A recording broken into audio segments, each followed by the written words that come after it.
Is he top 5? Top 5 shooting guard? Jordan, Kobe, AI. Yep. You put him in your top 5? Yep. Okay, what stands out to you the most about Harden's career, and would you say he's a top 5 shooting guard all time?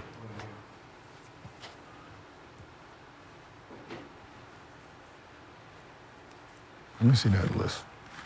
At the position,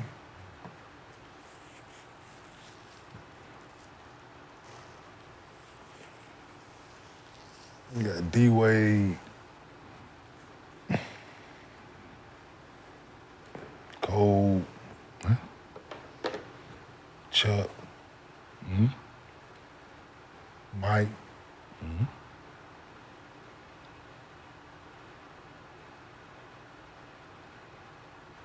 Shit.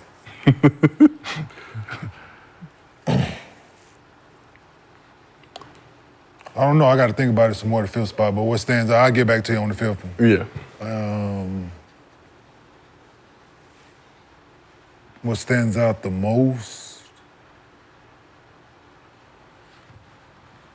You know, he found a way to manipulate the NBA to cater to his style of play, right? The drawing fouls, the step back, like, he made it a thing. So the league really, they had to, like, to Gil's point a minute ago, they were changing rules because of him, right? And now the gather, the sweep through to the foul, like all those things were because of James. So that stands out, right? Yeah. When you making certain things, when you manipulate the entire NBA to cater to your game. Yeah. That probably stands out the most. I'm going to go, what stands out the most about James Harden is averaging 40 points a game for 40 games. I think that was the most dynamic. In 2019, I believe, he averaged 40 a game for 40 games. We never seen anything like that in our era. And the way he was doing it, regardless of how you feel about it, getting 50, 15, and 12. You know what I'm saying? So he covered the board when it came down to it. And top 5, I definitely got to say, you know, when it's Cole, Mike, AI, and then there's always the conversation between him and D-Wade. You know, with those stats alone, 40 a game for 40 games, you got to put him in front of D-Wade. As crazy and as dynamic as D-Wade was, he just wasn't a volume as scored as James is. And like Gil said, he created his own little lane that you couldn't really mimic. It was his own thing, his own creation. So I think he's definitely in the top 5. Put him right at 4. So, Gil, the chat is saying that T-Mac is a 2. Would you agree or disagree with that? I was over it. It was in my conversation of thought just now. T-Mac's a 2 or a 3. He's a 2 or a 3. Yeah. I'm putting him at a 3. Can you say the same about Harden with being a PG or a shooting guard? See, same with AI though. So yeah, like I was over. I was gonna say it, but I didn't want to. What about Reggie Miller? I said I'm. He a 2. Him and Ray Allen. They twos. That's what I'm saying. T-Mac was a 3 to me. Him, KD, they in their own little lane. Seeing with James, I don't look at. Seeing it's hard for me to say James is a 2. You look at him more as a point guard? He just had the ball in his hand. Like, it's just like the same thing with LeBron. Like, you want to put him at the position, right? When it's convenient. Yeah, exactly. That season, does he initiate the offense? So for my thing is, when has he not been the main assist guy on the team, right? Led the league in assists, twice, 2-3 times? Yeah, 2-time assist champion. So... But they had that's point a point guards. guard, They right? had point guards on the team that was playing the position. But that's if we play like that, then it changes history because that's he was on the team with CP for a short period of time. I think Kyle Lowry's on that team one time. No, he had point guards, but that's what I said. That's the same he had the ball in argument. his hand then. But that's the same argument with someone like LeBron James and Magic Johnson. Absolutely. Magic Johnson was a point. Yeah. He had guards. He had, Norm Nixon. He had Ryan Scott. But that was on the short 3 years. time, But then he had, Byron Scott. Played right? the 2. Yeah, but Norm plays some two. B. Scott played the two. As wild as like it B. is. Scott played the two. B. Scott was never had the ball in his hand. B. Scott was the two. To me, He had the ball the same amount as Kyrie. It was Who? the system. Who did? B. Scott. No. Kyrie played the point. B. Scott never was a point. But that's the same way anybody played with James. They played the point. He just had the ball. It was the system. The system of how we run our offense is going to be James has the ball majority of the time. Yeah, the it's point hard guard to look moved at to the him as a corner. You point. know what I'm saying? I mean, as a two, it's hard for me to look at him as a two. The ball but handler. For Yeah, T-Mac is definitely a 3. Even if he was a shooting guard, the resume is. He fits We're not in the talking top about. 5. We're not talking about potential. We're talking about. Who you push out. There's only 5. You only named 5. Yeah, that's what I said. Who you push out if T-Mac is not. If T-Mac goes in. because he didn't say D Wade. Who? They did. You did. So Mike. No, I didn't say. Mike. You only said 4. You didn't say. You didn't say your 5th. So you didn't get 5. Oh no! When I was counting, I was like, yeah, he's 5, right? So D Wade is. D Wade is the 5th, right? So Yeah, D Wade is in there. if Okay, T-Mac yeah, is okay. the 2 guard, does T-Mac go in the top 5? No. But you saying James is the 2. Yeah. So I don't. D Wade pushes out if T-Mac is a 2. So you pushing out D Wade D Wade's resume over T Mac's resume? as a 2 guard, yeah. As a 2 guard. Yeah, if T-Mac is a 2 guard, Yeah, T-Mac you- is top Are we 5. doing? T-Mac Are is we doing top the 5. resume or just the The potential? resume. Just D talk Wade- about the players. I don't never talk resume when we talk about So we're top talking about the 5s. players. But I'll never, because resumes is I mean, subjective. are we Body of I'm work. talking about longevity resume? longevity. It's D Wade's subjective. career was better. That's all subjective. D Wade's career was better longevity. Yeah, that's what I'm saying. Longevity. You He's a talk. better player though, to me. I mean, then. Top 5, T-Mac, Yeah. for sure. For sure. Oh, I mean, if we're talking about just the player himself at their height, I mean, Tracy McGrady can argue that he's top 10 of all time. That's the conversations to be You know, had. That's why I don't but you throw can't have stats those- in there because but the everyone wants to yeah, but include, greatness- oh, you played this amount. Nah, oh, you but that's got the hurt. key. You can't be great for 3 to 4 years. You can. Greatness But is you- longevity. You got to sustain your greatness for a long period of time. You can't be technically like a rapper, a one-hit wonder, right? You got to be great. Accidents. Yeah, do you gotta be factor in? great. But do you factor in injury to that situation? You can't. You can't. That's game. That's why it should be Like, that's excluded. the game. But that's the game because I can't it get. should be I can't. Like, let's say you played 5 years and you average 28 to 32 for those 5 years, and then someone averaged 27 to 28 for 15 years. I can't say this is what you would have did moving forward. You can't do that. You can. Huh? You can. You can? Yeah. Oh, you can? Because talent is talent. Okay.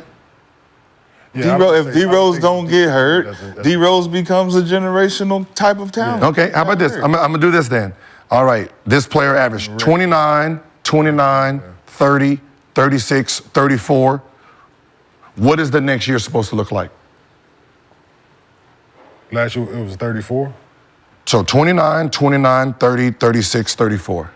Somewhere in the 30s. So if he stopped right there, 34. We expect so, at least 34 the next year. okay, so that's what we expect. So if you stop this man's career right now and had to argue, That he would have averaged. he would have averaged, but his average ended up being 24, 24, 22, 22, 21, 21, 16. And that's the guy we're talking about right now. Right? But if he stopped him at that peak, we argue this is what he would have did, but in reality, What changed? it doesn't matter. Does matter. It doesn't. It does. It can't. It has to. Because this is real life. No, because 34 to 24, you got to say what happened. Did he change teams? Did the offense Sure, change? yes. Anything could. Yes, just like with perfect. James Harden. James Harden went from this to this to this to is all it. of a sudden. That is James That's Harden. James. Yes. So I'm thinking you're talking about T-Mac. No, So this it's is James. So how does James stay in there? No, because this is still his stats. So when you talk about T-Mac and he get injured and this is what happened, I can't give you anything more. I got to give you what he gave us. I can't pretend that this would have been his stats. We don't know that. So you can only go what you have. What? So you just said I that. can't mock. You just said James got all these good, and if you stop it here, If you stop it at, went down 10 points. Yes, That's like the per 48 shit. I can't give you a 4. Yes. It's what you asking for is per 48. You're asking for per 48. Yeah. So T-Max numbers is what T-Max numbers is. We don't You know you. why I don't go by numbers. You go by the talent. The talent is T-Mac.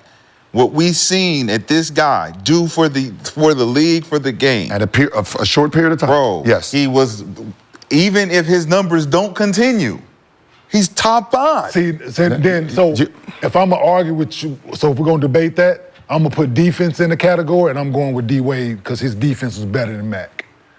I still think Mac is a better player. When he was there, yeah. We can only if I'm picking my 5 to go out there on the court, D-Wade's coming off the bench. T-Mac is starting.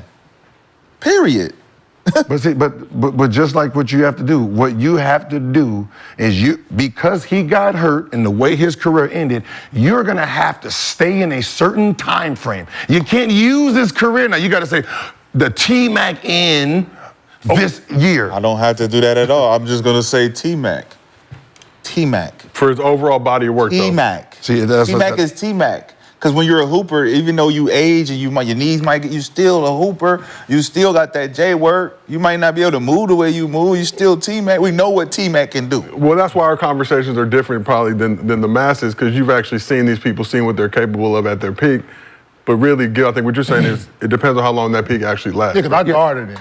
Yeah, so I scored 62 against me. Like, I know what I know. I know who the motherfucker is. 62. He gave us 62. Damn. And it was not even it wasn't. I was about to say, ain't even close. We had a home and home, and he had 74 in 2 games. He gave y'all 62. He had 62. He had 62. Yeah. Missed like 9, 10 free throws. It wasn't even It wasn't even one of those like, oh yeah, he's killing us. You just look up like, damn, he got 62. Damn, he should have had 70 easy, right? If he was on fire, 80 for sure. But it was a mediocre, regular ass 62. Yeah. It wasn't even one of those. The nigga was balling. It didn't look like it. Didn't even look like it. It wasn't one of those like, man, we got to stop him. He was just bucket in, mid-hit, bucket. It was I know. But you even saying that a 62, it wasn't even. I was like, oh, that's how good he was. Melo scored 6 in the guard. Like he was torching him. Yeah, it wasn't. Yeah, it wasn't like he was. It wasn't one of those where like, damn, this nigga out here killing us, y'all. Right? It was just one of those. Came down, hit a couple shots for 10 hit free throw. Like, damn, this nigga missing all his free throw, keeping us in the game. And then when you look at the stats, like,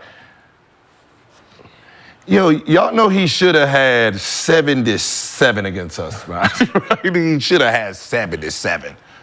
If you look at the game, you're gonna be like, yeah, he should have had 70 against y'all. Easy work. That's how easy it looked. But it's still the record. Like D Rose, right? If we stop D Rose at his MVP year, right? People will argue that he could have been one of the greatest players of all time and this and that. Yes, we could, but reality is reality still. He came back, he played, he fought injury, he played, he fought injury. He didn't get to have the Hall of Fame resume that his talent was. But he has the Hall of Fame. It was saying the same thing. Yes, that's what I'm saying. His talent is Hall of Fame talent. So let me do this then. You don't get hurt. You don't get hurt. Yeah, But your ability is your ability. So I can put you in the top 10, top 5 point guards based on what you showed me. I can put you there and say, hey man, if K don't have 2 microfractures, what? 6-time All-Star, 10-time All-Star. He's giving these niggas work. He's doing more shit but it's a hypothetical based on stats and numbers, not on talent, not on potential. Because we've seen the potential and we know this guy did what he did. 29, 30. We can't take away that trajectory was going this route. So we're gonna keep it at the 29, 30. Do that. But I'm gonna say these 3 years that I know of this guy, I'm putting him in there based on his 3 years. I understand what you're saying. I do. I really do. I get it. But when you have somebody else to compare that to, right? And it's for a longer period of time. It's just a tough sell. But how? When I can say this, the short period of time of this guy is still better than the long period. But no, because we have to. You have to have a career. We have to see the greats of you, the falls of you, the bounce back. That's what makes the greats. You can't have a top and then say, okay, in music, right? It's hard for me, and y'all, they named the album the #1 album ever, right? Lauryn Hill. When someone says, all right, Lauryn Hill's resume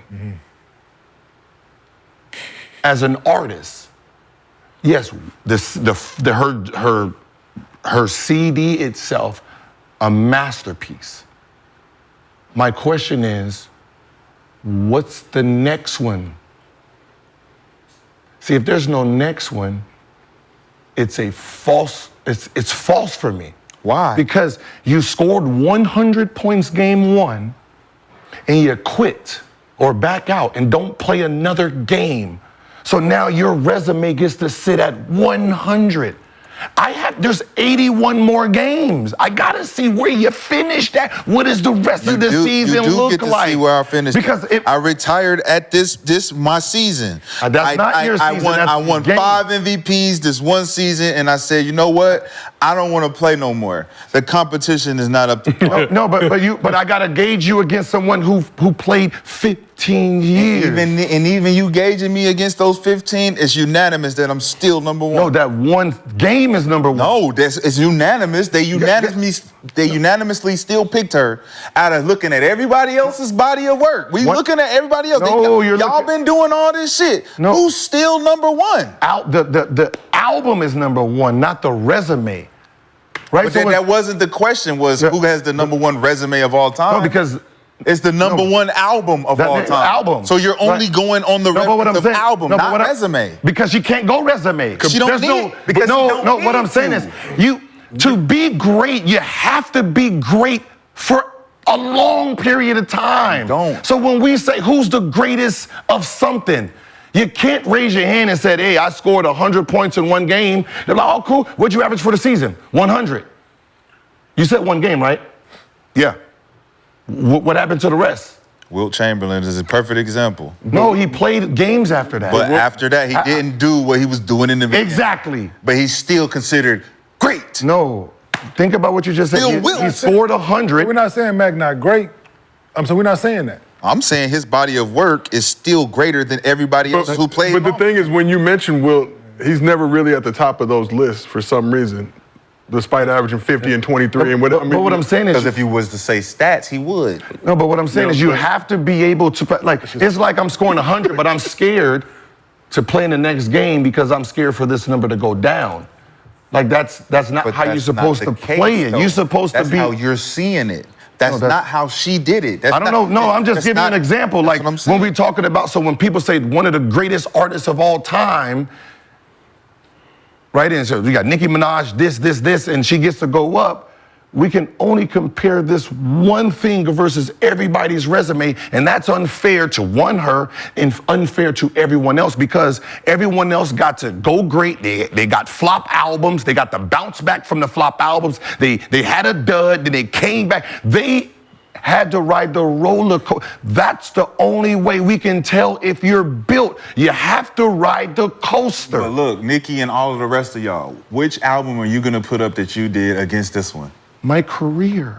My one Even your career is not better than this one album. My one album, yes, I didn't have one album that was this great. So then that settles. But I have a second, third, it doesn't add up to this. 7, 8. Even you putting them together. You can put them together. It doesn't add up. What I'm saying is, yes, you had a perfect game, right? You had a perfect game. You went for 50.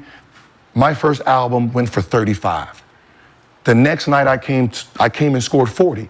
What did you do the next night? I have the record. What did you do the next I have the record. What did you I'm do the LeBron next James night? with the record. No. Until you get 40,000, What did you do? You can't talk to What me. I'm saying is, what did you do the next night?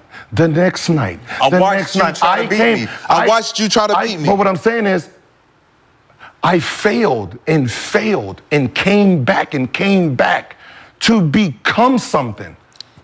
Right? That is the point of it. I can't be a boxer and go 1-0 and then say, yeah, I knocked him out. I knocked him out and then I'm done. But I'm the best boxer ever to box. You can't do that. You can go 50-0 and do that. Yes, 50. You know what? But there was a guy who went 173-0, but he's not considered. Think about what you're saying. 50 I'm talking about Floyd compared to 50-0. I think it was it Duran? One of them. I think it was Roberto Duran. Had a certain amount of victories with no losses, and then Floyd will say 50-0 would be considered the best ever because it hasn't been done on record since then. But it doesn't add up to that because we don't consider that to be the best. 50-0. We're talking about one-offs. If someone right now beats Floyd Mayweather and beats him, but he stopped and go 1-0, he can't say he's the best boxer of all time. But he stopped at 50-0 because he didn't fight the guys who could potentially beat him. Just like Lauryn Hill. If I'm going to stop at this, ducking in his sport. I'm going to stop at this. This is going to be me stopping. Y'all got to beat this 5-star album to even consider to be next to me. Until then, we don't have the conversation. Again, you're using someone. Guy at number 2. You're saying someone who has a. What is his record? You're saying. What is his? Is he at 4.5 stars? If it has to be 5 stars. No, what I'm saying is someone has a career. Really? Yeah. You're saying, like, Floyd boxed, he had to fight careers, almost getting beat, that happened. Yes. These people have careers. You can't minimize someone's full body of work off of this moment in time. You can't do that. Yes, you can. You can. You do it all the time. No, because if everyone stops at their peak, then we can't tell if they were meant to fall or not fall. If we stop LeBron James after he won his second championship in Miami, we don't even know he lasts this long. He's LeBron James. But we don't know what I'm saying. But we still know. LeBron James for the first 8 years is LeBron James. Okay. That's what we do know. But this is the same person the media said was washed in 2014. They did not see 10 years more. This is 10 more years. This is what makes the person. When Jordan came back, no one expected the man at 39 and 40 to do what he did. You have to be able to have long periods of stuff. That's the only way it works. Just like a fucking YouTuber or these guys on media. They have that viral moment, right? They get all these views.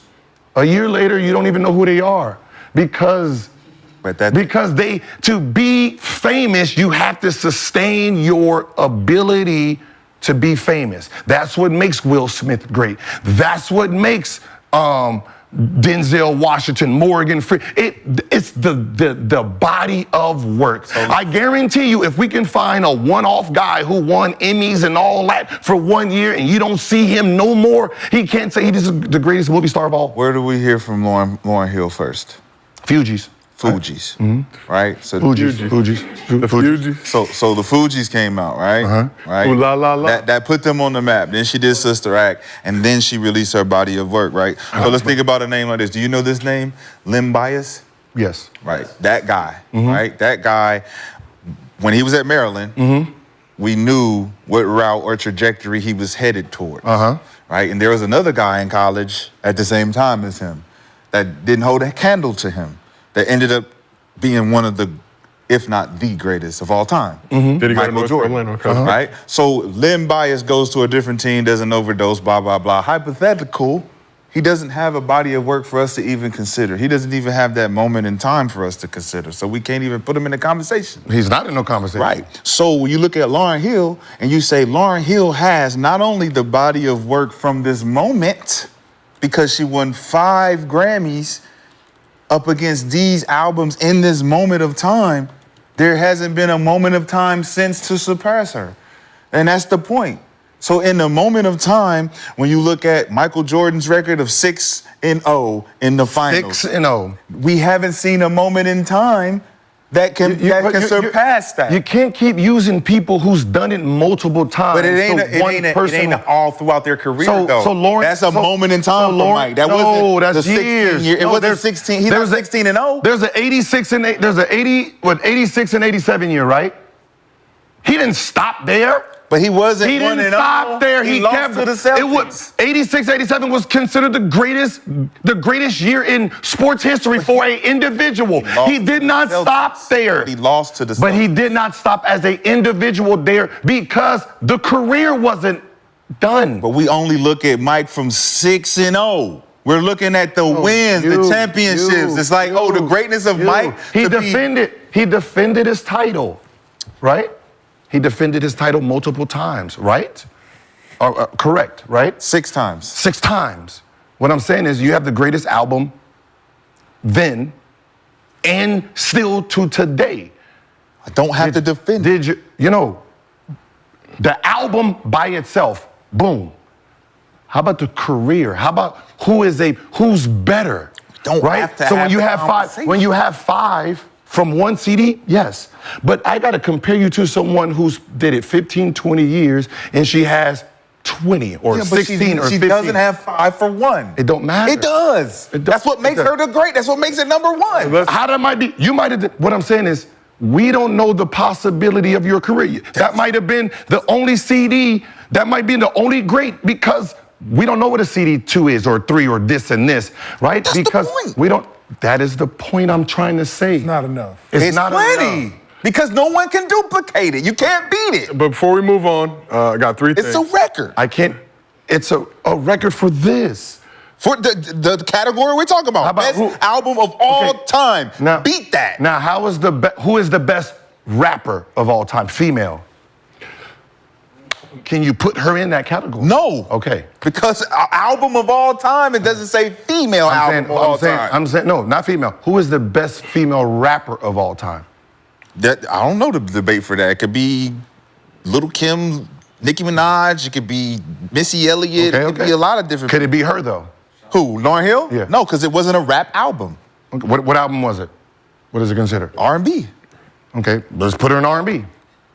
Will she be considered the best R&B singer, female singer of all time? Yes. No, she would not. And the chat, not feeling Mr. B squad at all, 5% of the vote. Let's go to Mr. B in his tough crowd draft room first. Brandon, how are you feeling about the chat only showing 5% support to your team after day 1? I mean, it was expected. I mean, they don't like me. Nobody really likes me like that because I'm him. So let's get that out the way first. So I'm the most handsome one on the most handsome one on the podcast. Okay. You know how that go. So just a lot of hate, but I like my team, man. I think we should put our starting 5 up in the 2K tonight and see who wins. So Brandon, do you feel like your good looks have put you at a disadvantage with the chat because they prefer good looks? They prefer people who are not as good looking. Look at me. I'm chilling. I'm chilling. Look at everybody else's room. Look at mine. Yes, fair assessment. You were in last place with that room. Kenyon wanted to point out that you were in last place with that room. I mean, the chat, we going off the chat. Some of y'all need to be at work anyway. We are thankful that they're not at work, Brandon, and that they are watching with us live on YouTube, supporting the movement. 5%. If you are at work and your boss comes up to you, just tell them you're watching the Gil Arena all-time player draft. You will get promoted or fired, one of the two. There is no in between. All right, let's move over to Rashad, currently holding 11% of the vote after day 1. Rashad, how do you feel about the chat giving you 11% vote of confidence with your draft after day 1? They not like us. Nigga talking about he good looking. To who? A minor. As we pointed, this chat is not this competition, not a beauty competition. You better chill her out, boy. Come in here and get some motherfucking curls off. Oh, let's go back to Brandon. Brandon would like to respond. Hold on, Rashad, don't do that. Keep it cute on here. Cause listen, who I put on my side of my hip ain't like what you put on your hip. Oh. So you can Google that. And you know what I do. Listen, hey Brandon. You know what I do. We don't. You we know don't what I carry do. Don't do that. anything- Don't do that. We Don't do do not that. carry anything on hips anymore. Don't do that. Don't do that. Not Nextel Do that. or BlackBerry. Anything that's been on my hip look good. We Don't do wear that. anything on hips. Everything Don't do that is with me. Bluetooth. No, sir. Everything We is don't Bluetooth. do that. You know what that Google means? me. It means Google we can me. pair. We pair our joints. Oh, well, nah, we don't do all that over here. We pair them. Everything is pair 'em. Bluetooth. Hey, Nah, Bluetooth pair. we alpha men over here. We don't do all Bluetooth that. pair. Nah, we don't do all that. We We ain't don't doing do the that. hips. Shit, that We weird don't do shit. hips and shit. That's that fashion shit. We don't Well, do nah, the hips keep and her on my dips, hip. nigga. Keep her on my hip right here. We don't do all that. Keep her on my hip. All right, well, let's shift over to Gil's draft war room. Gil, you're currently in second place right now. Hey, Brandon, you all right, man? 40% of the vote. Hey, Brandon ain't stopped moving. He ain't stopped moving since he picked Jokic. I'm gonna come to you in the hood. Hey, I'm gonna come to you in the hood. Hey, you Hey, man. I'm gonna come to you in the hood. Okay, come here, man. The damn dog on the floor. Right, the dog. They neglected. God damn, pick the dog up. Come on, Why you man. hating on Jokic? Bring it in. Jokic's the best big in the draft. All right. You got that skinny. You got somebody who don't even love his own name. Shut up, man. You got weirdos. You got weirdos on your team. Hey, man. Gil, any response to Brandon saying that you have weirdos on your team? Let Brandon get mad. Hey, man, I'm gonna come up there and kill y'all in a minute. Hey, I'm gonna pack y'all out. I'm gonna get the whole pack y'all out in a minute. That nigga mad as hell. Hey, you see, hey, look. Hey, can y'all, everybody got their head down? Like, man, I don't know why he picking these Right, they people. mad at Brandon. Like, y'all, this thing, you guys up here looking They at all me. take that. We don't even want to look at the camera. I told your stupid ass. Hey, you can tell. Look at the nigga with the white and red hat. We should have picked goddamn Curry at the fifth pick. I told you. Nigga with the dreads, putting his dreads over his eyes. Let me hide myself from this stupid nigga. Gil, Hey, man, let me pick the dog up. Who's the dude in the back? That nigga don't even want to be seen after this draft. Nah, that's T-Mac. DJ T-Mac in the building. Hey, the DJ don't want a DJ. He said, Joker, right? You picked Joker, right? Nigga, what you just say? Hey, what you just say? Nigga? Hey, with the Phil Vick, we got Jokers here. Gil, what do you think about the team that you've assembled so far? Hey.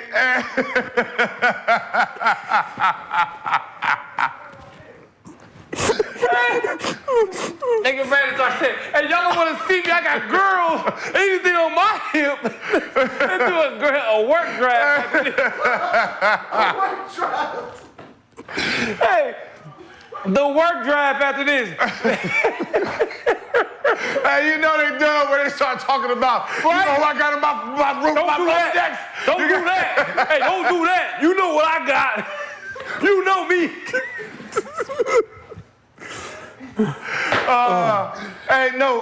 Right now, let me see that. Sorry. A lot of trash being talked at the Gil Arena all-time player draft. Presented by Underdog Fantasy. Kenyon got that rough and tough squad. ESPN releases annual top 100 players rankings from the alleged panel of NBA experts. Not sure what that means. Yeah. Like, We're gonna find out. did they have their expert GED? They had to take like the expert SAT exam. And let's just say some of the rankings had players and fans in their feelings. One of them was Kyrie Irving. So Kyrie was ranked as the 34th best player in the league and posted the following comment to the Kyrie Center IG page in response. He said, "Who the fuck cares? I never will. Rankings don't mean a damn thing in the league, especially not from ESPN or any of these other media platforms. Majority of the analysts are not credible sources in my eyes, and I don't respect them or their opinions." Usually we don't care about something, you just keep it pushing, but. No, fuck that. Yeah. I'm glad he said something. So Kyrie spitting facts or cap with not respecting analyst opinion in this ESPN ranking. The fuck makes him analysts, expert analysts at that. Because you watch the fucking game?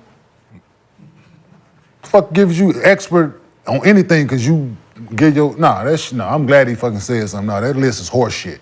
ESPN, the fucking list is bullshit, man. Like, show me 33 people better than Kyrie Irving in the NBA. Start there. I'll wait. Show me fucking 93 other people better than Russell Westbrook in the NBA. I'll wait. You got 2 people on the list that ain't played one fucking NBA minute. How the fuck are they better than Russ? Who was that? Who the 2? Wemby and Scoot. Oh, better than Russ? They got Russ 94, dog. Oh, they had what's name at 47. Wemby at 47. Are you shitting me? Crazy. That's crazy. Come on, man. Let's stop this fucking madness, man. His summer league and his preseason was better than Russ last. His fucking career. His career.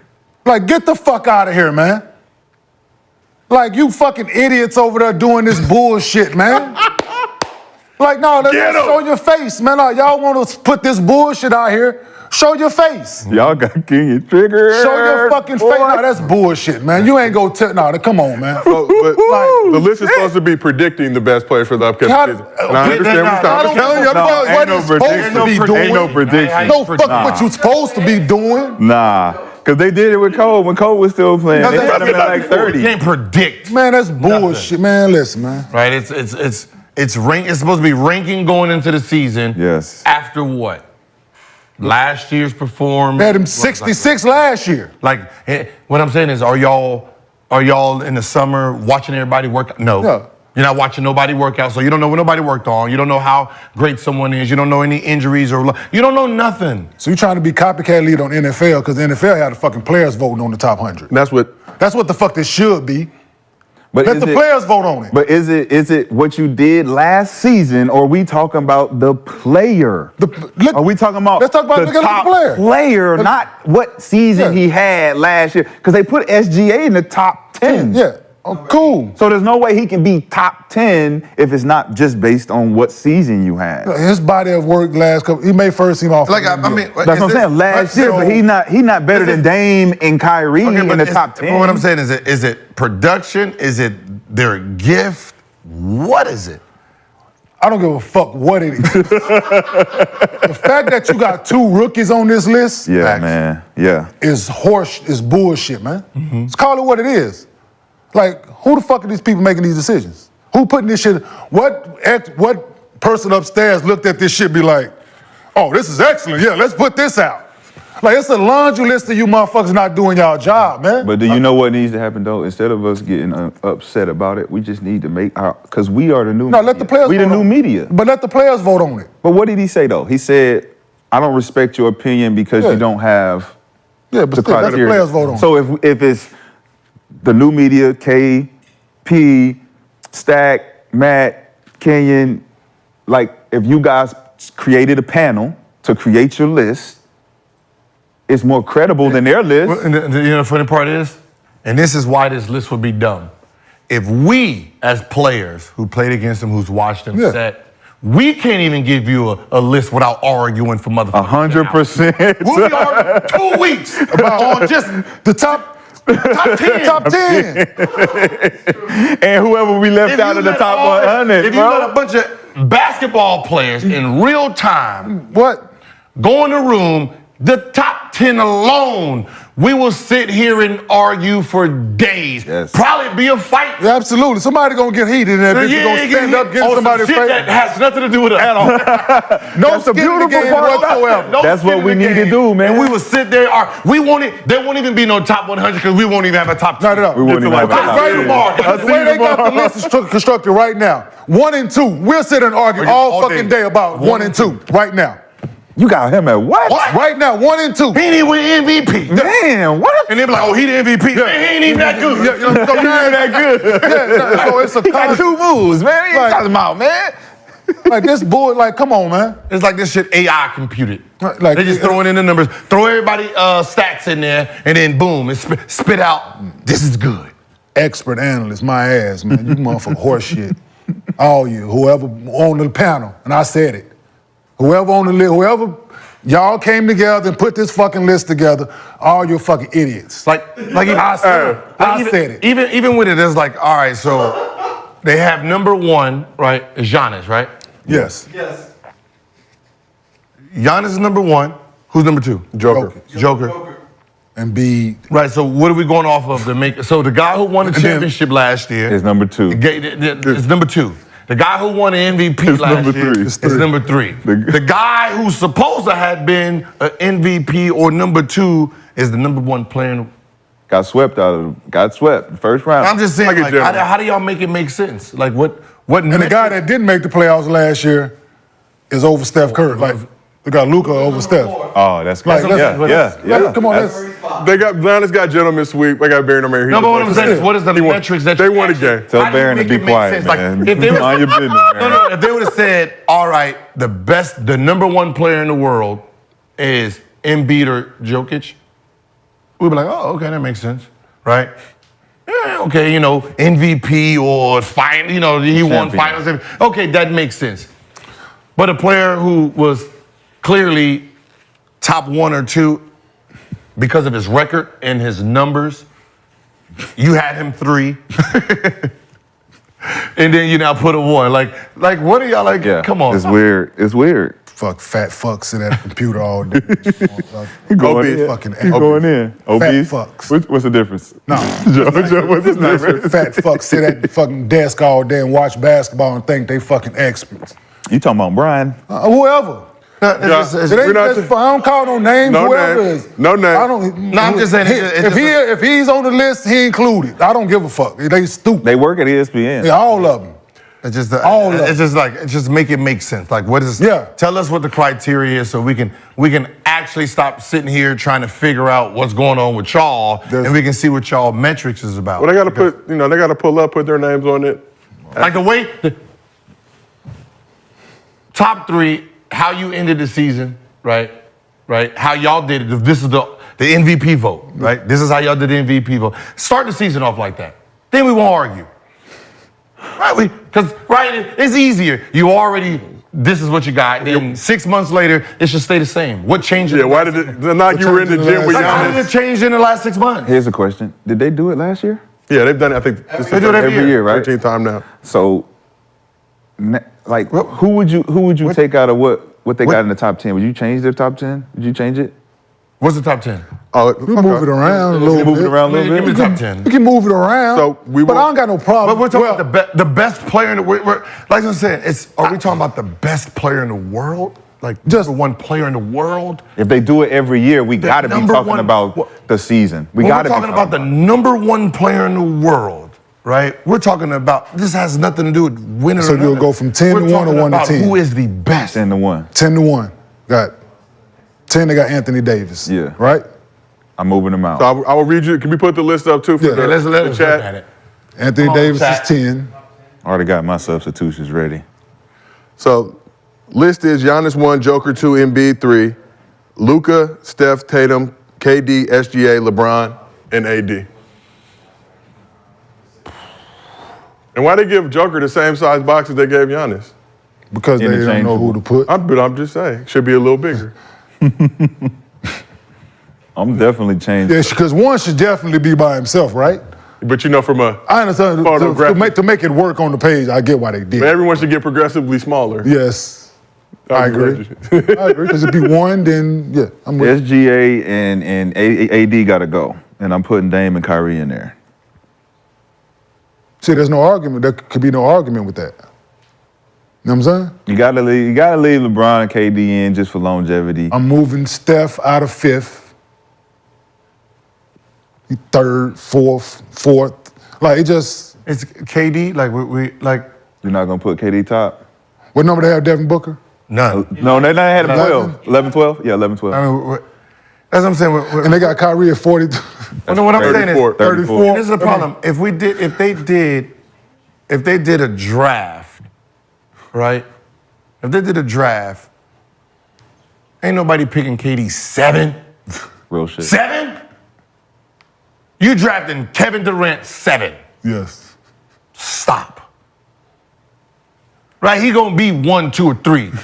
Like you gonna take the 7-foot score. Like, But after from you that take list? him, From that list? Yes. Yes. If you picking from that list, I have a 7 7? foot. I have a 7 No. foot score. So if we that look, can do everything. You taking I'm him gonna before take you him take first. you taking him before you taking Luka. Let's be Yes. are you taking him before you take 1000%. him before you take Steph?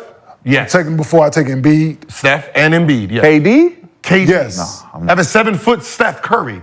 Yes. Right? I'm not starting my franchise with KD. You're not starting your franchise We don't with a expect guy you who fucking can. to. And he can play your 1, your 2, your 3, your 4. I understand all of that. I'm So- just not gonna use my pick for KD. So who you gonna pick? I'm gonna pick one of the top 3. One of the top 3. The Euro guys, one of them 3 bigs. If you take Giannis, Well- you would take Embiid or Joker, is what you saying? Well, Joel Embiid is American, so he. I would probably go with. Y'all went back. I'd probably go with Joker. I'll probably start mine with Joker. My favorite American, Joel Embiid. No one can argue with that, but No one can argue with that because No one can does argue so with that. much because Yeah. you can build around it. no one Same can thing argue with Kevin that. Durant. Same thing with Kevin Durant. It's the They same. don't do the same. Yeah, they do. Easy money sniper. He's a shooter. He's gonna shoot shots. He's gonna make shots. We know that. But everything else, he doesn't focus 90, on those He things. passes them. Yes, he did. He never, passes. he's never been asked to do Yo. it because of everything else. 90-54, 90-50-50. Yep. 90-50. Like you Can't argue with that. So Can't argue with that. 90-50-50. Can't argue with that. Fuck 90-50-40. Can't argue with that. Yeah. 90-50-50. At 7 foot. Come on now. Like when you're talking about value, you're talking about 7? picking, when you're talking about picking the team, 7. You're trying to figure out the pick you pick covers a lot of spaces because you don't know who he's going to pick next. See, if I pick Greek first, right? That team now has to fit around his attribute. So now I'm sitting here like, okay, I got to have a bunch of shooters so his attribute can go. When you pick Jokic. When you pick Jokic, you can start pulling pieces because he's going to make it work. Same thing with Kevin Durant. I already have a shooter, a playmaker, set screen. I can post him up. I can do it. KD would be So my many 5th. different KD would be my 5th. So he you would be take my KD 5th. over Joker? That's Steph would be my 4th. 5th to 7th, same shit. This boy It's like 1, 2, like, come on now. listen, if I had the first pick, this is how my brain works. Yes. If I had the first pick, whoever has the second pick, I'm going to trade it to you. Because I don't want to pick Joker and then Kevin Durant does what Kevin Durant does. I don't want to pick Kevin Durant and then Joker does what he does. What is that? I don't so understand I'd what that rather be, hey, you take the number 1 pick, I'll take what you I'll What take does the next- Kevin I'll take Durant the other do? one. Huh? What does Kevin Durant do that you don't want? What you mean? I don't understand that reference. Say the numbers again. 90, No, I'm not talking about the numbers. 90-50-50? I'm talking about what you said. If you 90%, 50-50. if you got Joker at the number 1 and I got KD, you want to trade that pick Yeah. because you want KD. No, I won't. No, he want whoever you going. He gonna make you. He gonna put the onus on you Yes, I don't want, yeah. to make the decision. You know what See, I'm I saying? don't want to take Joker and then Kevin Durant as MVP. So I you feel pick the stupid. guy. But KD not gonna be MVP. We don't know. We do know. If you build the team around, we don't know what's going to be. We're taking, you don't have no pieces yet. History has shown us KD's not gonna be MVP. Like We're not we've talking seen about that. numbers. We don't know. We're talking about the player. He's won MVP. You're talking about the player. We just Right talking about now, the- at this age, We're not talking about winning. KD ain't the KD we talking about. He's still not not the talking about- 7th best player in the NBA. Top 7, yes. No, Top 7. So, but let's talk about a player who was on the top 10 list last year, and I feel like probably got disrespected the most. John Morant, 9th best player in the league last season based on this list. Yeah, Slipped to 35th. because of the shit.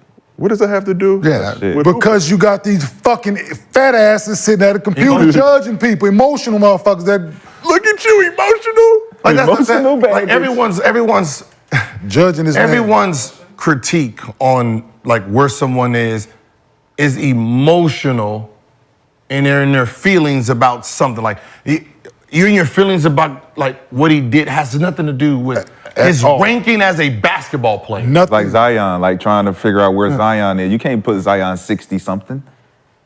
Like you can't. So he was 9 before the season, right?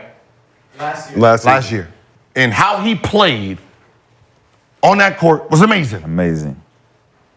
So how he played on the court makes him 66? That's crazy. 36. 36? Zion 57. Zion at 50. 36. So he was an all NBA player Top 10. He was top 10 player before he got in trouble. Yep. What changed? We don't like you no more. Yeah. That's it. Ain't got nothing to do with his game. So now we know. But now we know how emotional invested you are Yep. in your picks, which means it has nothing to do with talent. Nothing to do with it. Has nothing to do with Who you talent. like. Who you like. It's who you like. Absolutely. That's why I try to take the stats out of it, because it's like when you talk about talent and potential and what they can actually do and bring to the floor, Sorry. sometimes your stats don't show that. Sometimes you have a bad year, but you still that player, like just like a Zion. Like Zion didn't play enough. You know, he got hurt, but it's like now he's back. He got to fight to prove that he's still good. So we talk about these 150 panelists who vote on it. Obviously emotional, pushing Ja down to 35th. In y'all opinion, what type of numbers does Ja need to put up to get that respect back? It ain't got nothing to do with basketball. But I'm That's saying, what I'm saying. That's the problem. It has nothing. He can average the same numbers. It has nothing to do with basketball. so if he does nothing. that, do you still feel like he'll get the hate? Man, fuck them people. I'm just asking. I do not care about this human being. They do not support my family or the show. I'm just saying. okay, what's I'm saying this. He mad. Obviously now, Ja has a target on his back. If you tell me you get 150 people together, this person who was 9th last year, and I'm not saying it's the same 150 people, I don't know what it is, but now he's 35th. Fuck them 150 people, man. That's what I'm saying. It's like, Like, you know what I'm saying? Like, let's be honest. Like, listen, what has it, Skip? His basketball game stat don't matter to them fucking people, man. It don't matter.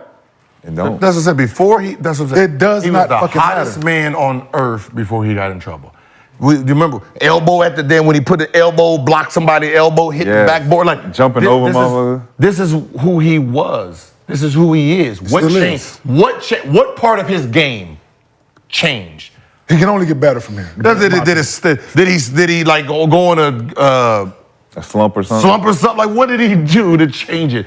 Show me the other players that jumped in front of his ability. Has he set out 2 When he years and Yeah, now we're none just of not that. seeing him again? Like, no. None of that. So that's basically what The I'm last saying. we saw of him, woo! What was that Fucking playoff? amazing. When he came back for the playoffs? When he came back, what the last things we were seeing Yeah. was like, yeah. He back. I'm saying? So we know he's going to get the hate this year because he's missing 25 games. He won't be eligible for all NBA. But do we feel like that's going to trickle down into the next season as well, or are people going to get over the shit? What, the 150 people? It depends on how. see him come back this year. Back to my what I just depends said a couple on- minutes ago. Fuck them people, man. It depends they on how he goddamn play though. opinion, man. In those games, it depends on how he play. If We he already know how he gonna play. That's the numbers wise, We already know how he gonna. The 25 and better. talent plays like the talent plays. Like, you know, it's Is Ja gonna get in his mental with that? to be honest, the fact that I'm sorry. I don't know how long they've been doing this list, but it's gonna take us a long time to do 10. Right? It'll take us Shit, it might take you the whole season to come up with the 10 for this come year. up with a comfortable 10 that we like, all right, that we're gonna put this out. The fact that they even have 150 people on the list is boggling me. Yo, we gonna have so many put a pin in his moments. Hey, you know, we're gonna put a pin in this, come back to it. Come back to it. This one right here. This We one. gonna put a pin in this, we'll come back to it. It's getting too heated. We gonna put a pin in this. We gonna revisit this shit in be 2 like weeks. the OJ. Donovan Jackson. The OJ Yeah, you know what I'm saying? Yeah. Was that like 18 months? Yeah. I was like, You got the OJ before top 10 get really picked. We still ain't figured out who the top 10 best players ever The is. season is over. The We best still players trying to figure ever. it out. You can't even have a consistent list on that, but y'all got 100. 150 people Bro. to agree. Been doing it for 13 years. hey, was they You got 150 people to agree. Was they showing the OJ case all across the country, or was that just okay? Hell yeah. Because that shit was on all day, every day. Every day. I feel like I became a lawyer after watching that. I looked at the top 10, I'm like, That's tough. it looked like a good top 10, but I probably could pit somebody else in there. I'm like, Good. You know what I mean? That's just how it is. I just know now how Dame truly feels being left out of the conversation of the top elite. Because if you top 10, it's top elite. And for them to throw Compared to- FGA in not, there. Not from they fucking list. Fuck they list. Yeah, I mean, you know, that's how everybody feel about their list, but it's like, if it's a consensus and it's put out to the public and the public is trying to buy into this top 10 list without us saying fuck the list, it's like, oh, you left me out of the top 10? How? How you leaving me out the top 10? I'm me. Kyrie saying the same thing. Like If what? Zion is what? I think 57. 57. And Ja's 35. Yeah. Like, I don't even want to imagine who's in between that. Who's in front of who's the 22? Just imagine that, bro. No. The reason I don't want to know the list because then I got to throw shots at the person and it ain't his fault. It ain't his fault. No, It ain't his it's fault. these fucking these numbers. ain't Yeah, his fault. it's them 150. Yeah, them. Because I'm pretty sure there's going to be some bench play who played on the bench last year that's going to be in the top 50. They got Donovan Mitchell over Kyrie. Team Adidas, Gil. No, I wear the No, but Donovan good, but it's like, but have him over. But there's no need to throw shots at the players. No, Because it ain't got nothing to do I'm with saying, players. it ain't got nothing to do with the player. Players, come on Gil's Arena. Voice saying? your opinions. You're always welcome on these plush black couches. Like, if it's top 10, I mean, man, that's... So Top 10, that's what I'm saying. Top 10 is a hard list, man. Like, you got 150. Like, It's preference. So last question for y'all. Expert analyst, my ass. LeBron number 9 on that list. Do y'all agree with that? LeBron still top 10 NBA player? yeah. Yes. I mean, the average, what do you average? 29 something, 29, And 8, I guarantee you- 29, 8, and 8. I guarantee you, he's the only person on that list that be like, yeah. You know what I mean? I shouldn't even be in the... Right now, For my age, I shouldn't even be in the top 50. The fact that I'm in the top 10, we good. We good. Rashad, I see you over there. Do you feel like Bron is still a top 10 player in Adam Silver's NBA? Yeah, you can't deny it. I wanted to. Men lie. Ride over here. I was like, Now, we chatted about it before. It just, Men You can't leave him lie. out. I'm a big women LeBron lie. fan, but it's just more wild to me, year 21, that this is still even a conversation. nah, he's that good. I mean, it's just, when you look at the body of work, the numbers, you can't really. Hey, what That's was why you that can't last leave year? KD out. You can't We leave just KD average out. last year. Just going, if we just going on last year alone, can't leave him off the list. He averaged 29, 8, and 8. Man, he was just like last year. That means he's 4 or 5. I'm saying just from the numbers, you know what I'm saying? Like, That shit is wild. That shit is wild to think about. So the Inside the NBA clip, where you taking on Kenny Smith, been circulating for a few years now. What really happened with your appearance on Inside the NBA? It always has to get back to that, man. Yeah, it was just kind of like I said briefly on the microphone. They were being real secretive on the phone before we went there, and it's a thing where it was just bizarre. They reached out to me in the House of Highlights and all them. They were real cool, man. They posted different videos of mine, and everybody was cool on the phone. And then they said they wouldn't pay for my wife's flight. Ooh. It was just like a really weird vibe, man, when we got there and, got to shoot around a little bit. I was hitting the ceiling over and over. So I was like, hey, what's going on? I can't shoot threes in here. I mean, if I went back, I couldn't shoot threes. It's not a secret. It's a little studio. Honestly, you guys got more wood on the floor here than they did there. It was like bizarre. You couldn't even fit your feet in. And, and I had to sit in there for an hour, and then they pulled me out after just, and then they put me on the spot. And beforehand, we all agreed that we're going to shoot free throws because I was totally uncomfortable. And they were, oh, okay, yeah, whatever. But they put me on the spot. I should have just walked off.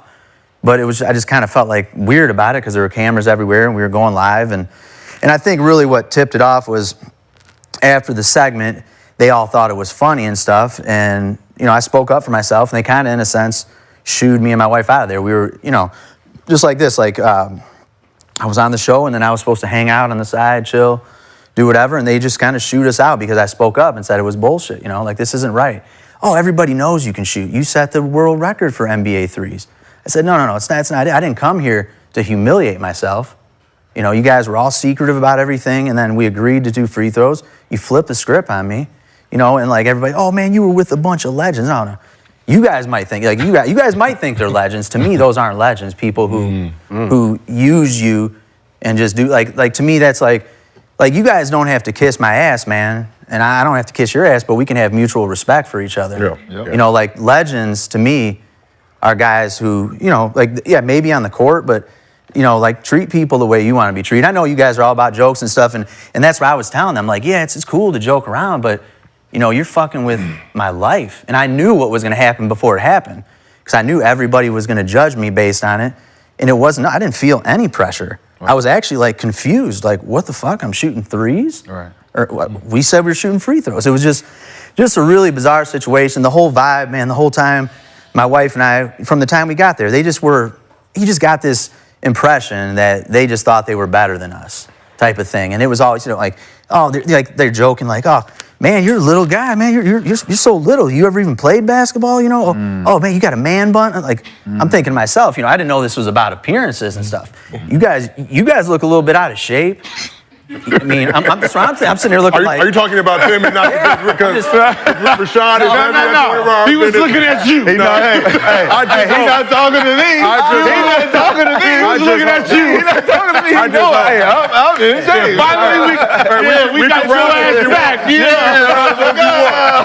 Don't get it twisted. I'm on growth hormone again. We can wrestle if we want to get it back. I've been like this since high school.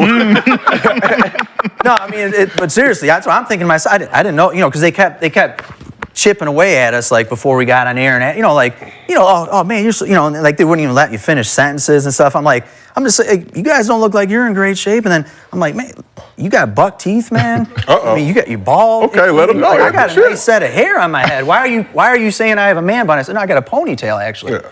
It was just like the whole thing, and it wasn't about all that, because they may be great guys. They weren't great to me. They were very disrespectful, and we just got this vibe the whole time we were there. And then it took place. It was just weird, man. Like they congratulations to them. They have a great show, but they know what they did to me. This isn't a secret. Right. You could hook me up to a lie detector, and but it was just what it spun into. I had things lined up. I was supposed to be on a few shows. I was, Sports Illustrated. I said this to Gil. They sent some people out to my house, did all this filming and different things. They were supposed to make this big blow-up article on me, and they just basically, they told me on the phone, hey, we're trashing it, It's all TNT stuff, and, I had a few sponsorships lined up, and my manager ditched me. Everybody just threw me to the wolves, man. And the other thing I said was, this is 5 years ago. And they, now, because of the way I spoke up for myself afterwards, they didn't like that. And they just keep reposting it and giving it to other people and reusing it and acting. People think that it just happened. It was 5 years ago. Since then, I've done all this stuff. I've won all these competitions. I'm sure you guys don't even know. This is the second time I've won $100,000 in a competition. Oh, so this ain't even a lot of bread. Okay. I mean, I beat a bunch of. The other one was 110 guys. It was all people, ex-college, ex-pros that I took down. Single elimination. It's like. I set 7 world records since then. I mean, I'm not bragging, but it's just like. You should. Hey, talk your shit. You should. Talk your shit. You should. It ain't about that, because even now that I won this, I don't have any shit to talk, man. I won it. I think my shooting spoke for itself. And you know what, man? If next time I go to compete or do something, I still got to back it up. So there's nothing for me to say. That's just not how I am. I'm glad I won. Anybody can have a good day. Anybody can have a bad day. Anybody can have a good round. Anybody can have a bad round. I just didn't like the whole, how everybody just took this TNT thing and ran with it. Like right now, why are we talking about it? Who gives a fuck? Right. I mean, it was 5 years ago. It was bullshit. They set me up. It was in a studio. It wasn't even a court. It was just bizarre. And it's just, hopefully this helps to just put it to rest. I will. And I just want them, to me, it's like, what they did to me was wrong, and they know it. And I don't really have anything bad to say about them. They just basically played me, and that's it. You know what it really was? It's more of the competition of ex-players, right? Yeah. How we compete all day, right? Yeah. But, when you're bringing a guest on and you're bringing someone in to show his talent, you're supposed to make them look. Exactly. Like, you're bringing them in to make them look better in front of the world, not to embarrass them. Yep. So, even when I seen the clip, which was 2 weeks ago, I thought it just happened, right? Exactly. So I'm like... Because they keep reposting it as it, and they keep changing the caption and putting words into my mouth. They keep saying that I said I'm the best shooter. I didn't say shit like that. I was really nice, and that's the whole thing. Like you're saying, that's exactly how my wife and I felt. Aren't we here for something that I achieved? And it was more so the stuff that, what they did on camera was what it was, but a lot of it was the stuff off camera.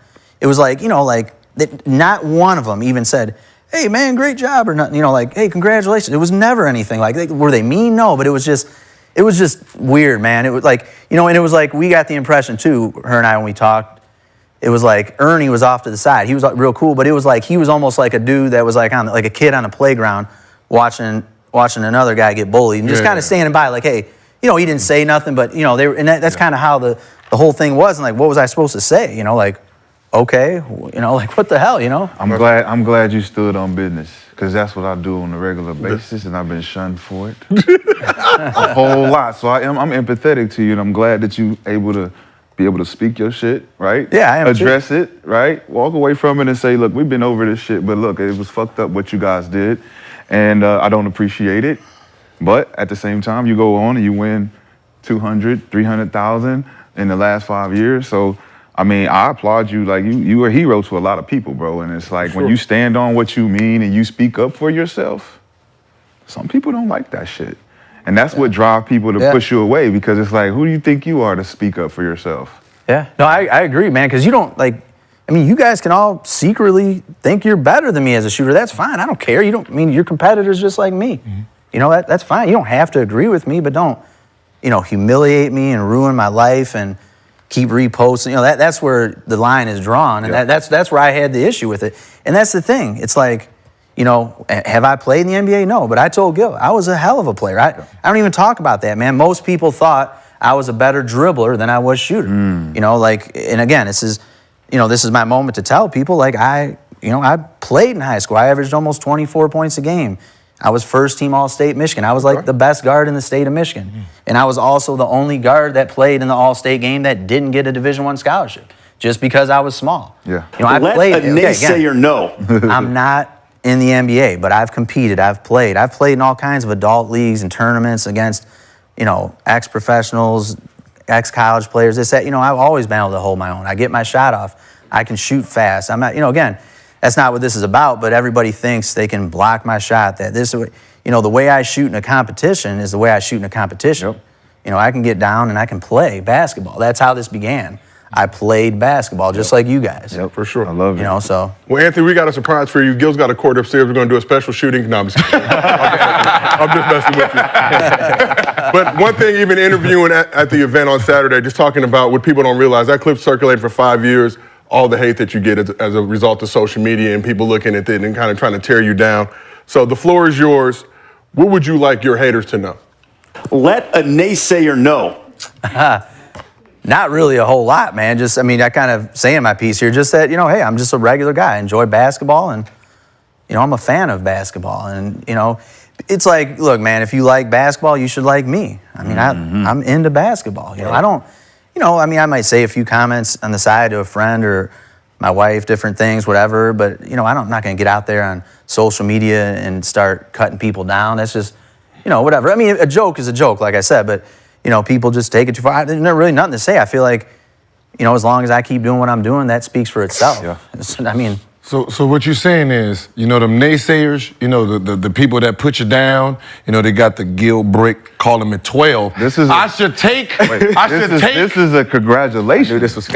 So I should. This is Gil. So you did exactly what we thought you was. Yeah, see? So I should take this as motivation, huh? And then come back and whoop their ass. You took the 10-1 as motivation. That's what got you shooting 10,000 shots the first time. So how many shots did you 10-1. shoot? Fuck that. How many shots were you taking? Like, I mean, just, you know, for someone who shoots, you know, since I was little, right? Preparing for the contest, even though I had 12, how many shots do you put up just like weekly? You know, it's, man, hard to say. It fluctuates from time to time what I do. It's kind of like a chef giving away his recipe, man. Yeah, he's asking I'm for being it. serious. He does that. He's He like, does those type of No. I want to know what to do next to beat Rashad, because I need to do something else. No, but a recipe is a recipe, but only the cook can still cook it, right? You know what I mean? Yeah. A lot, man. Okay. More than anybody. Okay. Oh, fair. I'm confident in saying that I've made more shots than anybody on planet Earth. So let me ask you this. That's fair. Did you make less this time than you usually make? In the competition? Yeah. You had 42, so did you, have you made more than that before? I've made more, but I wouldn't say I necessarily made less, like in the big scheme of things, because you got to take into account the uniqueness of this competition. Like I didn't really have anything to go off to prepare. It was like change, and I honestly didn't know what I was even doing. So I was just shooting a lot of shots, and if you take that into account, mixed with, you know, guys like you, good shooters, like in it. Most of the people in it were pretty good shooters. I mean, like you're looking at that first round, like, damn, everybody's 20. I was at the end. I was right before Gil. Like, what the fuck, man? I got to make. You know, it was so. And then, you know, the pressure's a big crowd. Everybody's watching. You know, through the stream and everything. So I think it was. I'm satisfied. Could I have shot better? Yeah, but I could have shot worse. You know, I think it was. I'm happy I won. You know, I think I shot good and consistent round to round. You know, Yeah, for sure. You want to just keep making it round to round. You know. Yo, so what's next for you? I don't know, man. Just this, and then hoping that it clears my name a little bit, you know, and then hoping that maybe somebody would give me a chance, you know. Like at this point, I still have almost no followers on social media. I got nobody that'll get I'm not kidding. I've had so many people, you know, from that just it's no. It's I've had people actually tell me no, that TNT thing, you know, and then other people just know. Like I've never got a chance. I have. At this point, no sponsorship. Hopefully someone will pick me up, give me a chance. All I do is shoot. I've had multiple managers that just left me in the dust. I've parted ways with. I don't know. I've called companies myself over and over, tried to send footage. Hey, you know, what do you want me to do? I'll hang up the phone. You tell me what color T-shirt to put on. I'll make 100 straight threes right now. Right. Send you the footage. What do you want me to do? You know, I'll do. You know, I can prove to you right now. I can do this. You know, this is what I do. You know, I don't know. So Anthony, you said You got one. social following. You ain't got where it one need to be. sponsor. You about to say you got one. Underdog Fantasy. Whoop, whoop. Gave you 100 records. No, and the sponsorship is coming. Courtesy of Lexi's Arena. Have we approved this with Lexi? Gibbs? Lexi's Arena is here. Okay, I'm just telling you. All right? Do not mix this shit up. I'm just gonna text her. I'm gonna text her right now. Girls just make sure. don't run this shit. The girls don't run this Who running the world? We run the world. But She got a week. She got 1 week. But Anthony, tell people where they can follow you at on social media so we can help you run some numbers up. Yeah, and all the handles, Miracola360, MIRACOLA 360, Miracola360. Facebook, Instagram, TikTok, YouTube, Twitter, whatever. For sure. Yeah. Well, Anthony, we appreciate you pulling up to Lexi's Arena to come bask in the glory of your first ever, being the first ever winner of the Gil Shootout presented by Underdog Fantasy. Hope you enjoy those 100,000 bands. Absolutely. Really get to turn up. We will see you at one of our events in the near future. You got to defend your crown. You got to defend your crown in March, so clear your schedule. For sure. Hey, More, tough, man. more bags to be secured. Anthony Miracola, the first ever winner of the Gil Shootout presented by Underdog Fantasy. Yeah. Oh, yeah. Don't leave that here. Don't leave that here. Don't leave that here. We going straight to the top. Shout out to Anthony, man. And it's cool, not cool, but hearing the other side of that, you know, on TV, they like to set you up a lot. Not here at Lexi's Arena. We're very transparent about what we got going on. But just to hear his story, not getting to thwart the haters. I ain't know nothing about none of that. It makes sense. I know, yeah, that's great. Like even when I seen like 3 shots, like, yeah, come on. Yeah. Like you Because I thought the same thing. I was like, he's supposed to be making them. But it was only like 3 shots. And then Kenny, I'm like, you can't lose in a nigga who needs touch. Nah, but you can see the setup. Like, all right, no, just shoot. Like you can watch it and see like, oh, that's not what you're supposed to. No, yeah, it didn't look Like comfortable. He didn't look like he was in an element. So I was like, okay, this don't feel right. Man. And I was like, here, it just makes sense now. So, but to see 5 years ago, you shouldn't be getting backlash still from that. But it's been 20 years for me, so I understand. Yeah, the internet does not forget. But we do got. I know, right? Because 10-1 was like what 6 months ago. I still got to get. Was the it 6 or backlash. 7? Was it 7? I don't know, but I'm still getting the backlash. Not no more. You don't got to hear 10-1 no more. I know, just 17-12. 17-12. It's a whole new category now. we could get rid of You got that. to hit 10-1 no more. It's 12. It's 17-12. You know, it's 17-12. So Gil, you threw your phone Okay. during the clip. We didn't know if that was in disgust, but you actually just needed the. Oh, yeah, just needed to okay, charge just my making bad. sure. My Just bad, making my sure. bad. Just needed to charge the phone. This is portable. We'll pass it back. What do you think about Shaq's comments about if he would have known it was acceptable back in his day, he would have just went and played with Michael Jordan and the Bulls? Why you might look at me? He asked, you said Gil. No, he didn't. Yeah, he did. Gil's Arena, presented by Underdog Fantasy. He asked you specifically. Sorry, man. You want to know? Yeah, nothing nah, about because this, you was disgusted. No, I threw my phone. I didn't. Before that, you was Throw clearing. go ahead and say it. So what?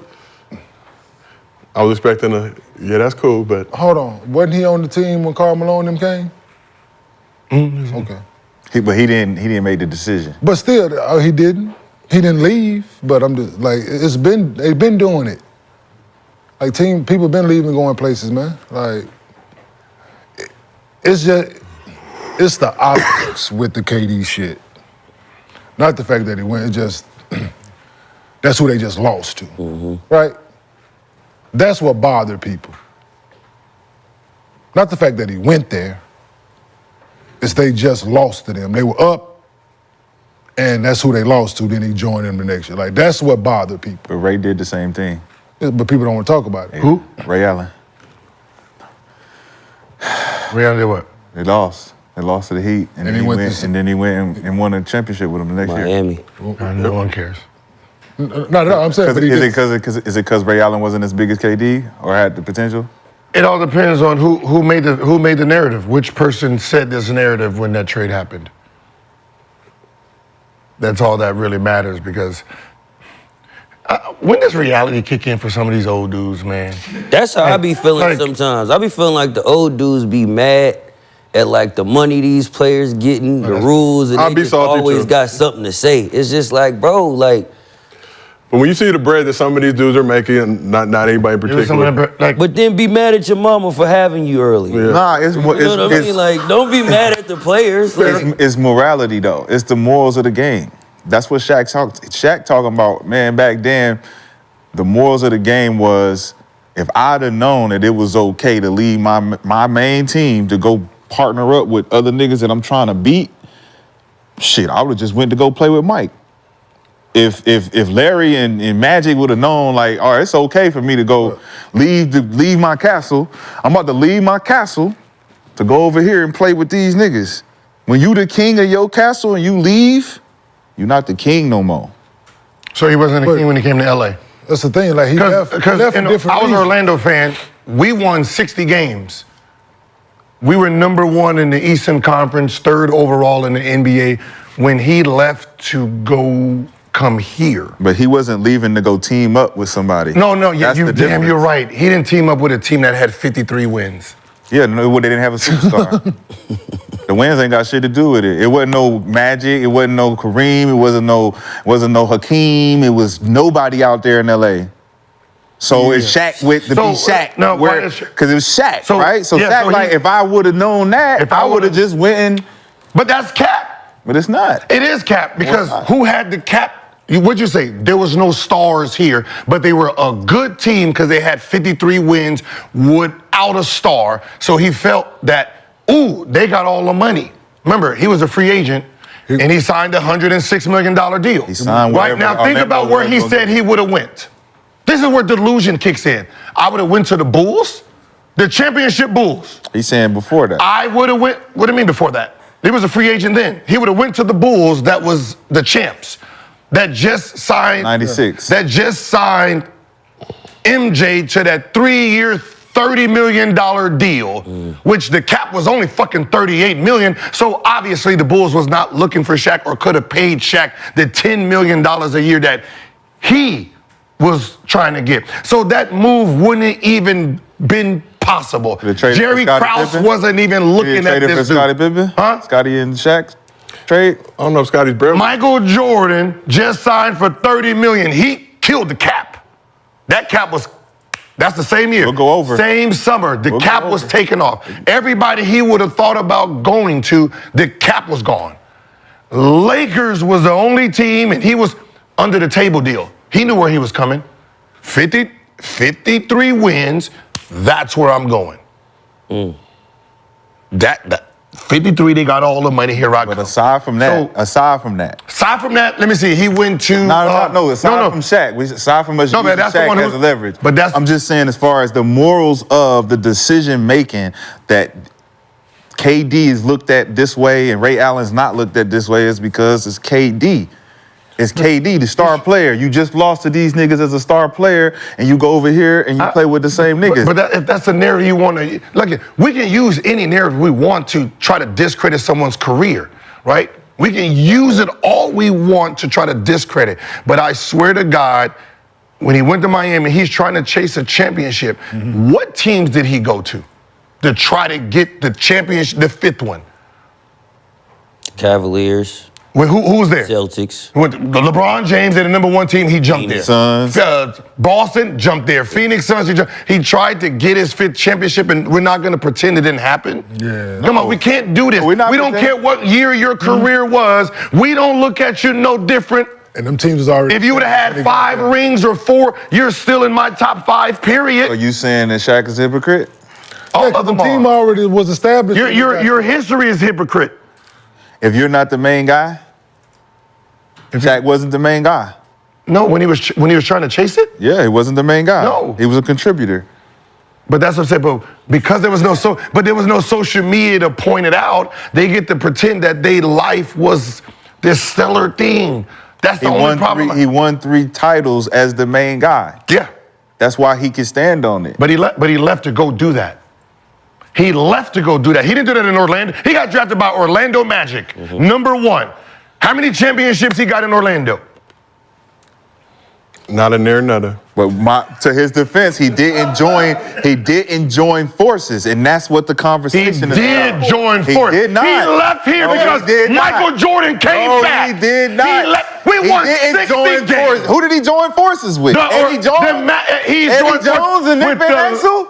The young and up and coming No, team. I want to hear that. They didn't have That's a star. not what he's talking about. They won 60. They Not what won he's talking 53 games, and you're adding Shaquille O'Neal. That's yes, not what he's knowing talking that they about, can though. buy anybody. That's you not what- won 60 games. Play the Michael shit back. Jordan came back. You was like, "Fuck, I'm out of here. Play it again. I'm out of here. Play it again. I'm out. I would rather He's go. not talking about that. I'd rather go play. I'd rather go against Hakeem Olajuwon, who was whooping my ass as a youngin. I'd rather go play there knowing that his old ass got old, and I'd rather leave because Michael Jordan just came back. I don't have a chance to make the championship. No. That was the move. Nope. Come on. Nope. Let's stop pretending what these old dudes did. No, that's not what he's saying, though. What he saying? Not the context. He's saying I'm not. I would have went and teamed up with other super guys for a super team. We're not talking about this. He left. He left and went and played with a team that had a good record. Not super players. That's what he's saying. He couldn't back then. Because The money was team blocked. he chose didn't have super players. The money was blocked. Everybody was capped off. That's what he's talking about. If I'd have known that we was, He knew that. No, he knew he that. didn't. What are you talking about? Oh, he why didn't know didn't. that. Oh, he just decided to take $106 million at the Lakers. That's the only team. I'm gonna be the only guy. I'm the main guy. It's my castle. There's no one else here to claim the throne but me. I'm the man. You was in Orlando, 60 wins with all the money, and Penny. with all the money in the world. Now you tell me this. Let's just be honest. They have Shaquille O'Neal, Penny, and a full salary cap to go buy anyone. His first year was $10 million. Jordan was making 30. 10. 30. Now imagine the players they could have got in Orlando. But no. He wanted to be Shaq Diesel. He wanted to be a rapper. He wanted to be all this. That's why he came to LA. Because he knows LA, you demand greatness. I come here, I can pull anybody. I can create super teams. So I don't have to leave once I got here. He didn't want to leave LA. Kobe put his foot down and said, hey, me or him. Me or him. And if you take him, if you pick me, tell Phil, pack his shit too. That was that move. Other than that, they wasn't trying to get rid of Shaquille O'Neal. When Charles Barkley went to Houston, was it a super team? Yes. Okay, so that's when he went to Suns. So what this nigga is talking about is when these type of decisions were made, well, Charles is no longer the main guy. He's a contributor.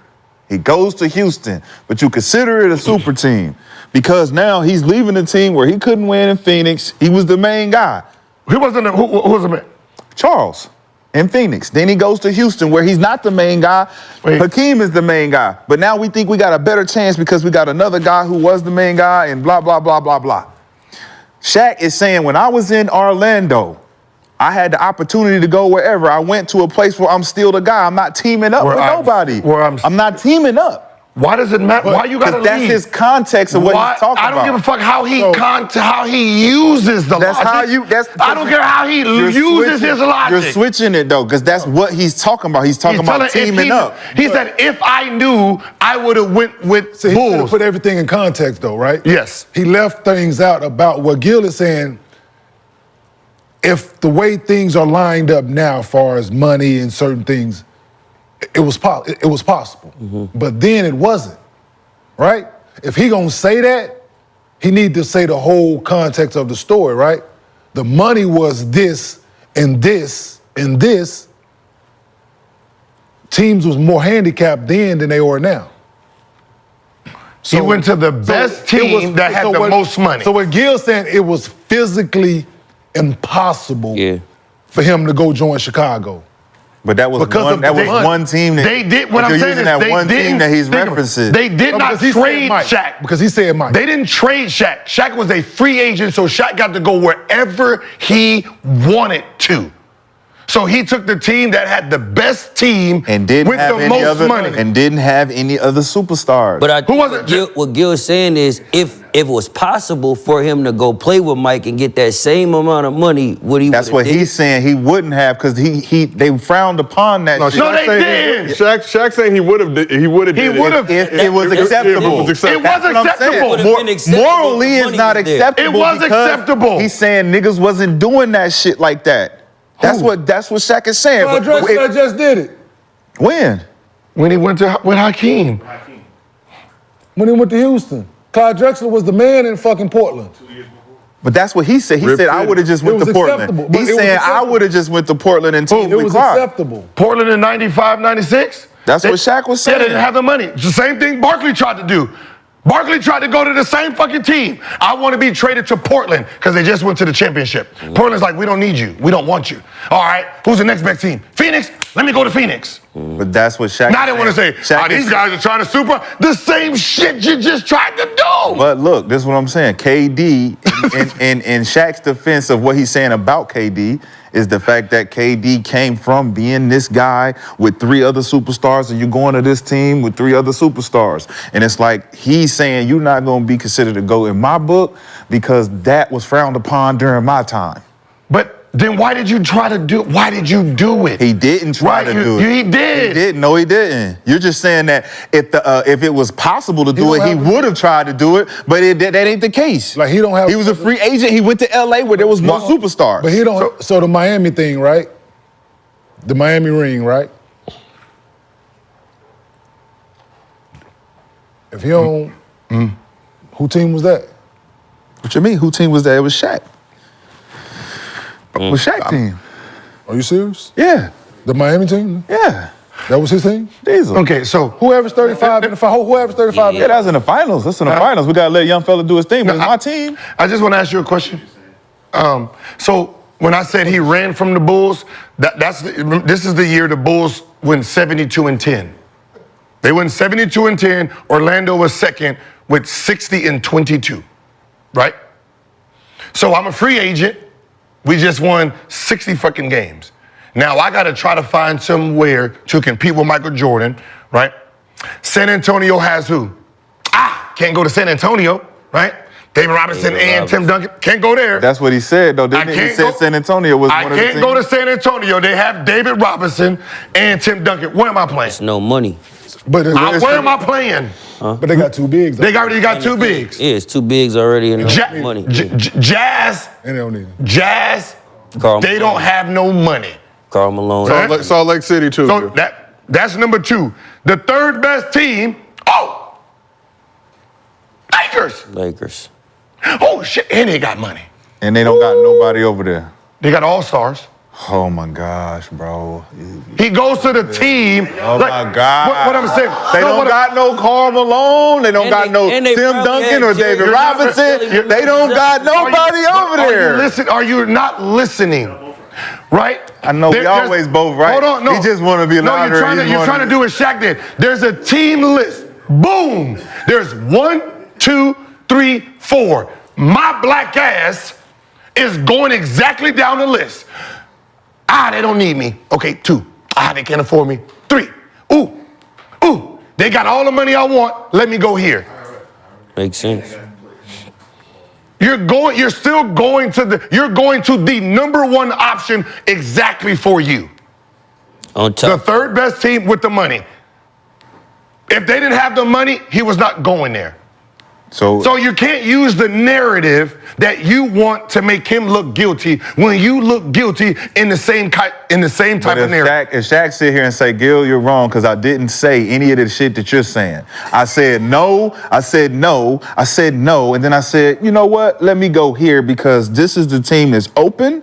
This is the team with no stars, and I could take this team somewhere. I want to go here. Now, we won't know who. He said no. I said if we won't know that until Shaq tell us what he said during the options that he was given. We can't put them options in his mouth. He the only one that can tell us this is what I said when they gave me all the options I had. Who gave him all the options? His agent. Huh? His agent. Hey, Shaq, look, this is free agency. We can go here, here, here, and here. Hey, man, I want to go here. It's L.A., Hollywood. You know me. I'm me. Let's go here. Ain't nobody there? There's a Shit. Hollywood in Orlando. Let's go. Yeah, there was. Hey, not as Shaq. Hey, Shaq, you a free agent. It's a Hollywood in Florida, not in Orlando. It's a Hollywood in Florida. In Florida, not in Orlando. You're a free agent. Where you want to go? Not let's stay here. Not let's stay here. Where you want to go? I want to go somewhere bigger. Because I want to. I want to go to a bigger market. I'm Shaq. I want to go win somewhere because obviously I can't win here. It's a small market. Like, are we trying to pretend that the motherfuckers didn't win 60 games, but now Jordan's back? So I can't win in the East, so let me go see what the best option is for me. But they beat You're talking about a guy. Jordan. Orlando has all the money. Didn't they beat Jordan? Yeah. The year before. Did they beat him though, right? The year before, when Michael Jordan just got back. I don't want to hear. I'm an Orlando Magic fan. Excuses though. No, that's not an excuse. But you said he I'm left an 'cause you couldn't Orlando beat Magic fan. So obviously, my daddy's Michael Jordan fan. So I'm celebrating like a motherfucker. Then they came back the next year, popped 60, 72 wins. Oh, I need to get the fuck out of here. No, that wasn't. I need to get the fuck out of That here. wasn't it. And he left. That wasn't it. Shaq. Hey, Shaq. Shut up. Pull up. Yeah, he ain't gonna tell. Shaq! What the fuck he gonna tell that story for? Why he left? Shaq. I already asked. Shaq. You think I just come on here just talking? Already asked. Shaq. Already done it. The deal was already done. That's why when it made news, they're like, oh shit, Shaq left. Yeah, it was already done at the table. Fuck we talking about? Yeah, the Olympics that year, Kazam also came out that summer. Yeah. Shaq fool. He knew where he was going.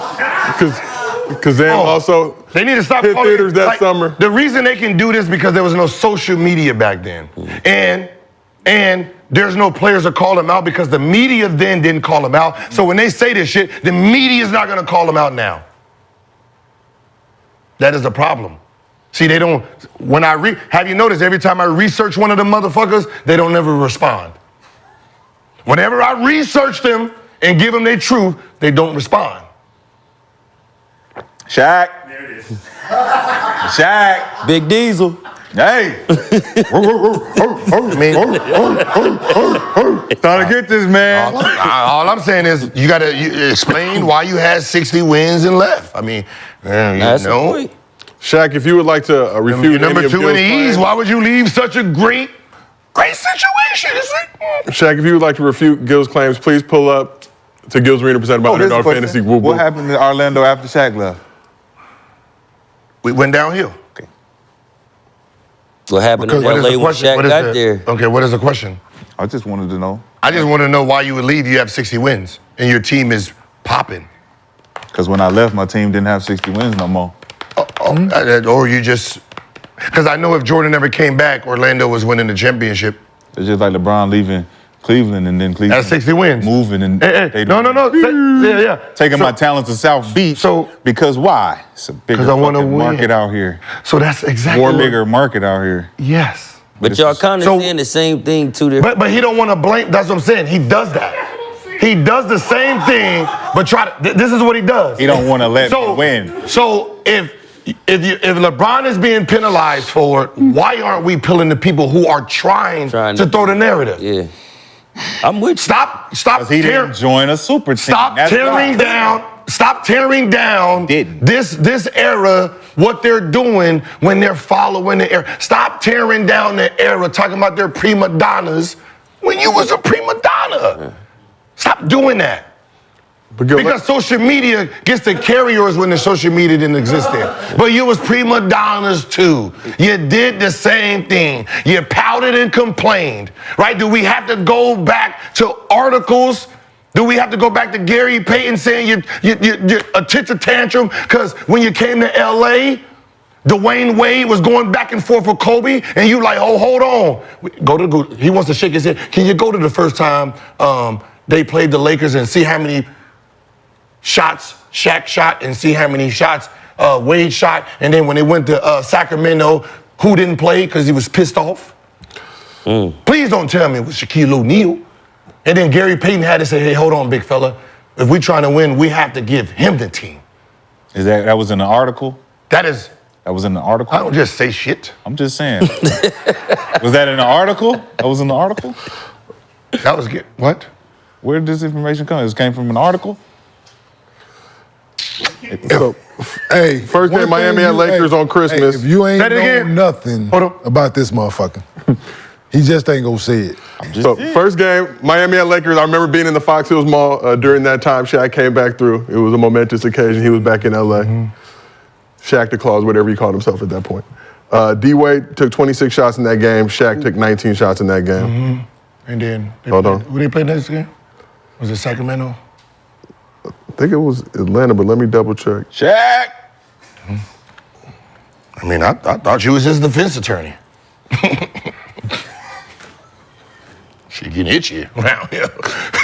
She getting a little itchy around here. But I'm just the prosecutor. I'm the defense. But I'm just saying. Hey, if you're the prosecutor, I'm the defense. What I'm saying is, remember, Dwayne Wade was on in the second year, and he wasn't trying to get that team over. What ended up happening is, when Gary Payton came the following year, and they had this little stretch without Shaq, and they seen the young fella doing his thing, Gary Payton had to sit Shaq down and said, we need to move. He's on record saying it. He's on record saying it, that he had to tell Shaq to stand down because Shaq wasn't giving it up. Just like he didn't want to give it up to Kobe. So you're saying he can't give it up to Kobe, but then he gonna give it up for a second-year player? I know he went on record saying, I had to sit, young fella down and say, this is your team. If it's not Kobe's team, but you come here to a second-year player and say, yo, this is your team? Let's be honest. Like, why are we? I know we're trying to clean up our shit, but history is history. So it was his team. The first year, that's the reason they didn't win. Yeah. They were still bumping heads. And then Gary Payton, they got all them veterans, and them veterans had to sit Shaq down and say, this is his team. Okay. And then my team, and then I'm gonna vote come in here. And then we took a back seat. Yeah, we trying to win. You don't need to Google. I did that already. It's already Google. So you can just go to the next topic. He ain't got nothing else to say. Shaq. Yeah, he's Shaquille O'Neal. Shaq. What is he spoke his truth. I just want him to come on the show. Oh, okay. I just want him to say something. It ain't nothing. I'm saying it ain't nothing that there's big. I'm just saying don't throw stones. Don't throw stones at players. Like if his legacy is tainted, then we might need to just go back through history. Then we just need to just open up the history books and then say, all right. Hey, Barkley, when you wanted to trade out of Philly, your first request was Portland? Why Portland? Oh, they went to the championship the year before, so adding you, that's a guaranteed win. Okay, because you couldn't beat Michael Jordan in Philly, so your ass had to go here. And then second option was Suns. Phoenix. That's amazing. See, you add you to them, that makes y'all a championship contender. Did y'all go to the championship? Yep, y'all did. Y'all went to the championship. So you being controlled by these two guys, and then you won MVP, then it becomes your team the following year. And what happened now after that? Oh, lost first round. So you went championship first round, didn't make the playoffs, and then you demanded out. And where did you want to go? The goddamn two-time champions want to go there? Where did y'all go? Western Conference Finals, and then the following year, you done soaked your feet into it. And what did y'all do? First round, lost. Your ass had to retire. So basically, everywhere you go, God damn it. Your first year is successful. Then after that is just. Who did Charles Barkley play with the 76ers? Who was on his team? Oh, Moses Malone and Dr. J, that's when they went to the Eastern Conference Finals. And Maurice Cheeks. And then the following year when it was his team. And who was on that Portland team? Clyde Drexler and all, yeah. And who? Terry Portnoy. Who? Yeah, they went to the championship. Name them They again. don't- I just want to hear your names compared to the 76ers. So he's leaving. No, he got drafted to He's the leaving 3. No, whoa, no. Don't do that. Hold on, no. I'm just asking. Okay, since you asked. Trying to math it. Okay, here. So if it's just Clyde Drexler, I'll give you the math. it ain't. I'll give you the math.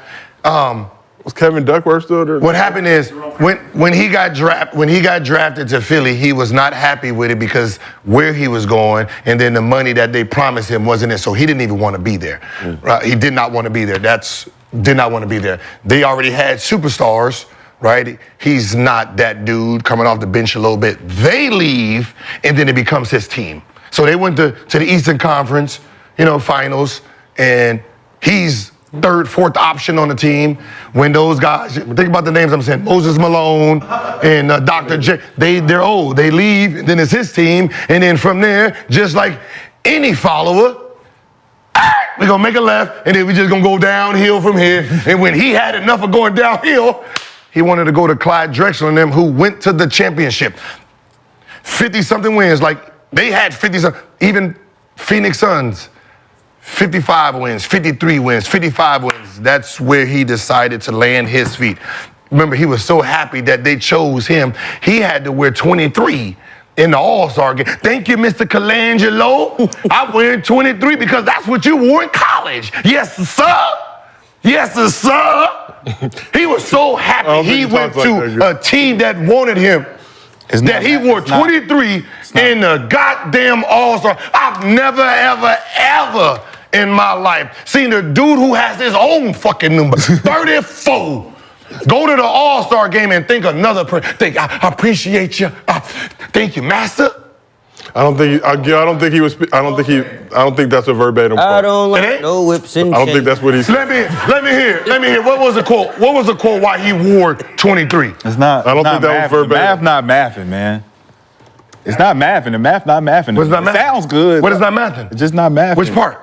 Which part is confusing to you? Any of it. Which part is confusing to you? Him leaving the team he was on to go play with these guys on the West, leaving the East. Who's in the go to the West, where the records are different, of course. They have a better record, and they have a better record, but I went and play with Jerry the team. Jerry got me out of purgatory was, I believe, the quote. Purgatory. So the positioning of my position, being able to be open in Portland, who did they have at power forward? Nobody. Okay, who did they have in Phoenix at power forward? Nobody. Okay, so it makes sense for me to implement myself into a place that needed me.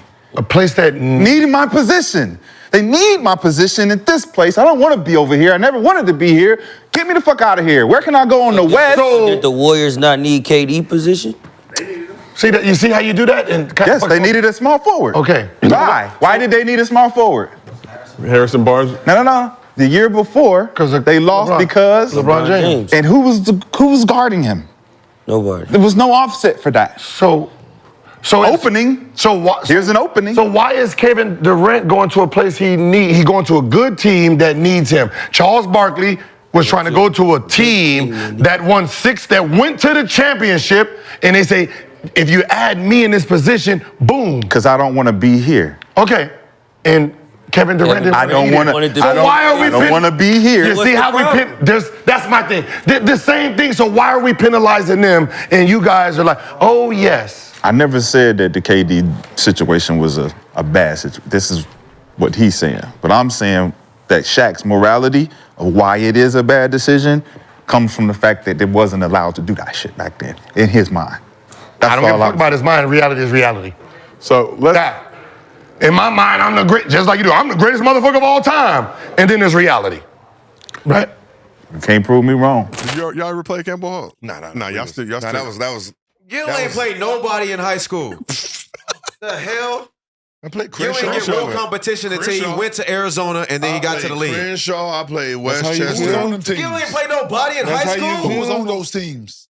So they say he a legend. He's Crenshaw supposed to be team in and the the Western team. California No, Hall of Fame. They were number one in he's a California legend. in So, offense Josiah, and defense. Who was on those teams that Gil Oh, that was mentioned his team. They Crenshaw, played Westchester Crenshaw has and squad, Crenshaw. some D1 talent. Yeah. I'm not gonna say the NBA level, but number one in the Nobody. city. He played It's against number one in the nobody. city and number one in defense. This is back when LA City used to mean something. Yeah. So they were number one squad. Gil came in, dropped a 40 piece. Then you had like 38 and 3/4, 40 and 3/4. It was easy. It was easy Only work. person, Crenshaw, notorious for their rover press, full court press, used to give team fits. Gil single-handedly coast to coast, breaking the press. I look like, who's this dude from I Grant? ain't in it. I ain't in No, it. you ain't in this. I No, ain't stay in out of it. this. I ain't I'm gonna in let it. everybody know from LA right now, though. LA basketball fell off when I left and went to Oak Hill, and then Melo Ball came in and made it better. How about that? And that's Ball Chino didn't Hills. even So go that's to- not- that's Chino Hills. That shit, we don't That's even really fine, but technically. they had LA cracking. When I left LA for high school basketball, that shit was trash You know what? No, Brandon, why'd you leave us? because I was weak. No. LA niggas is weak. Why didn't you uplift and make it better? You know what he did? Because I had because He did this. the Mingles is boring, and I had to go to Oak Hill and show y'all that an LA nigga can really hold it down. LA, what he did is exactly what happened in LA. They got bought. What, huh? Y'all was easily bought. Who was easily bought? You got bought by them. Went all the way to Virginia, Who? and all the LA talent they was getting bought by Valley dudes. So they just skipped. They skipped town. Hey, we like your Skip that we ball. like let me your tell you talent. this. Let me tell We you. like your Hold on. talent. Let me tell you Here's this. a Mr. I'm out of B high is school. back. I don't care. Listen, I'm out of high school. Man, they paid me $250K. I know they man, did. on my career. So what you thought? I know they the hell did. you thought? I got to get up out of here. They ain't got enough out here. They ain't got enough. I'm putting $250K on your career, and we need you to be Then I where said- they then at. But what I say? I It ain't was get easily bought. I ain't LA get bought. It was easily bought. I was at the Home Depot Center training. I said, I got to get out of here. LA's trash. That's why LA fell off because they got bought by the Valley. They got bought by the All the LA's The kids private start schools. going to the Valley. yeah they start going to the Valley. Start Private going to the schools start Valley. paying these Private kids. schools started Stay out popping of up. there. Westchester overrated, Fairfax overrated, Crenshaw Brandon, overrated, Brandon, all that shit overrated. no. Mr. B. Modern day overrated. Mr. Cheating B. I wish you'd have played it when Cheating when I was there, when there was nobody, you couldn't go to private school. So you was in public school, and that's when your ass would have had problems. Mr. B. Gil, listen, I wouldn't have problems at all with none of y'all. I'm one of the greatest guards ever out of LA. Mr. B, but the Crenshaw, Westchester, Fairfax Trash. disrespect. Trash. Y'all just got good women. Great public Damn. schools. Ample, yes, ample. Y'all be recycling the work Ample over work. there anyway. I mean, No. It's all the same work anyway. Hot bed for the work. Fuck. See, I'm from the new job. I came in like real late. Like this shit is example. All I know is my son got back-to-back state championships. Yeah, see, I got a national championship. you know what I mean? But No, no, no, what's that- school what's for that? sports? See, that's what I national. said. Like Sierra Is that bigger Canyon, than those It's bigger than state, right? You know how like you national played college against championship? the other private shit. schools and be like, oh, this You is got horrible. national- okay. That's how all private schools was Oh, we back played then. against, listen, Kenyon played against Bishop Montgomery Little big. like 3 times. Yeah, They played against Etowanda. yeah. See, it Listen. wasn't even. Hey, Sarah Kane don't play against nobody. who? I'm naming the team that I saw my son play against. Brandon, I saw him play against Bishop Montgomery 4 times. embrace Los Bro, Angeles. I seen him play Bishop against. Montgomery? Trash. Trash. It was coming off winning state. Bro, this That was man, trash. this man talking about a They coming damn. out- they coming He's out talking winning about a state. pro team, man. LA high school basketball is trash. Damn. Well, like I said, See, everybody, we got no. See, that's a problem. Damn. Where did you live? championship Where did you live? in my house. Breathalyzer, please. Where did you live? Where did I live? Yeah, when you went to Dominguez. I lived in Lakewood. I had a Lakewood. house. So I had a that's house. the school you were I had a- supposed to go to. I had a See, house. I had a house in 9th grade. So what? You went to That's how cold I was. So you supposed to win the So Lakewood High? I had a house and a car. I had a that car. They bought me a car in my sophomore year. I couldn't even drive it. So wait. So what Just school? sit there. What school is in Lakewood? Lakewood High. That sound like. Mayfair, you could have went So to that's the school you were supposed to win to. Why So how good are you then? Take your ass to How Mayfair. good are you then? Oh, so that's what Playing Josh for Christopher them Mayfair. went, right? Coach Otis came to my school. I was I'm not first of all, asking you I that. graduated middle school up in ooh, Orange County. Shout out to Orange ooh, County, St. ooh. Anne's. Shout out, my Orange mom had to, County. I mean, we needed some asking you, diverse. Your neighborhood, because everybody else had to go to their neighborhood school. My school was across the street, bro. We couldn't get bused nowhere. That's cheating.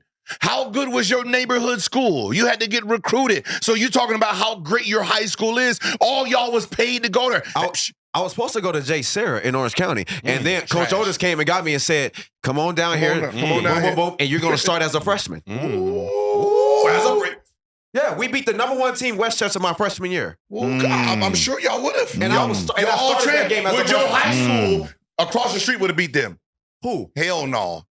whatever high school that was across the street from you in your neighborhood, would you have beat them? You'd have to go to Mayfair, hell no. I'm gonna tell you, man, the way that check was That's like coming me in, going- the way that that's like check me was going coming to, in, they knew. That's like me going to Crenshaw after I scored against them, and now I'm the point guard for Crenshaw. You should have went to. That would have been a whole different story. You would have been still. Nah, I been, wouldn't have- you would still been Gilbert. Who? You still would have been Would have Gilbert. been. We would have won everything. I had 7-footers and the rover. My offense. Oh my God, I'd have been legendary in California. But I'm walking across the street to go to my school. You Pay say you really number. 200,000. He say you really number 2. No. He's saying you really. No, my respect Number in LA 2. for hoop, they don't give me that respect, and I don't like that. I mean, you should have went to the neighborhood school and made it your own. No, I mean, I left because I was better than all. Huh? On neighborhood. What did Barron say you was though? Huh? What Baron Davis said you was? Barron said you fled the city. Said you was a pathfinder. Yeah, Barron said I was a pathfinder, but everybody's a pathfinder from LA. That's on No. He was saying you compared to trucks. That's on the Right, set, like, homie. Like if his engine was an Escalade, your engine was a Pathfinder, Kenyon with a neighbor shout out. maybe a Jeep Cherokee or something. But he was a pathfinder also because he went from South Central No, to we just talking- Crossroads. No, we're talking about no. But he found a path too, right? No, we're talking about the engine itself, the car. Toyota Like, are you Pathfinder. or were you a But calling me were a you a path- navigator? He was Were you saying he was calling you a Toyota. He said you was a Pathfinder. You was like 3 levels. Pathfinder. Right? What I mean, He like wasn't a Range Rover. That's what he was saying. hey, you ain't no range, bro. That nigga stole You know what I mean? Like you ain't a you wasn't a You know the Maybach man. You was, Pathfinders was cool back You then, wasn't though. a Maybach man. You was an S550. Yeah. That was your talent. That's what's up. S550. You know what I mean? You was So okay. Yeah, you That's said you was what's up. Toyota. was You okay, wasn't a you know what I Benz. mean? That's what's up. That's what's up. But none of you niggas can see me though. F550. Maybe a C class. None of you niggas from LA is really better than me. If we just rolling out the ball, I don't think so. I don't know, man. All of us didn't Nobody. have. We didn't have 62 Gilbert D1 Arena. players on the team, man. Huh, 62. We only had 8 players. I was We only had 8 players. 8 D1s. I didn't play against. That's how good practice was. Me and Nolan Smith going at it every I didn't play day. How against much the you D1. average? I didn't play against the D1 player till I got to college. How much you average? I mean, I was so good I skipped college.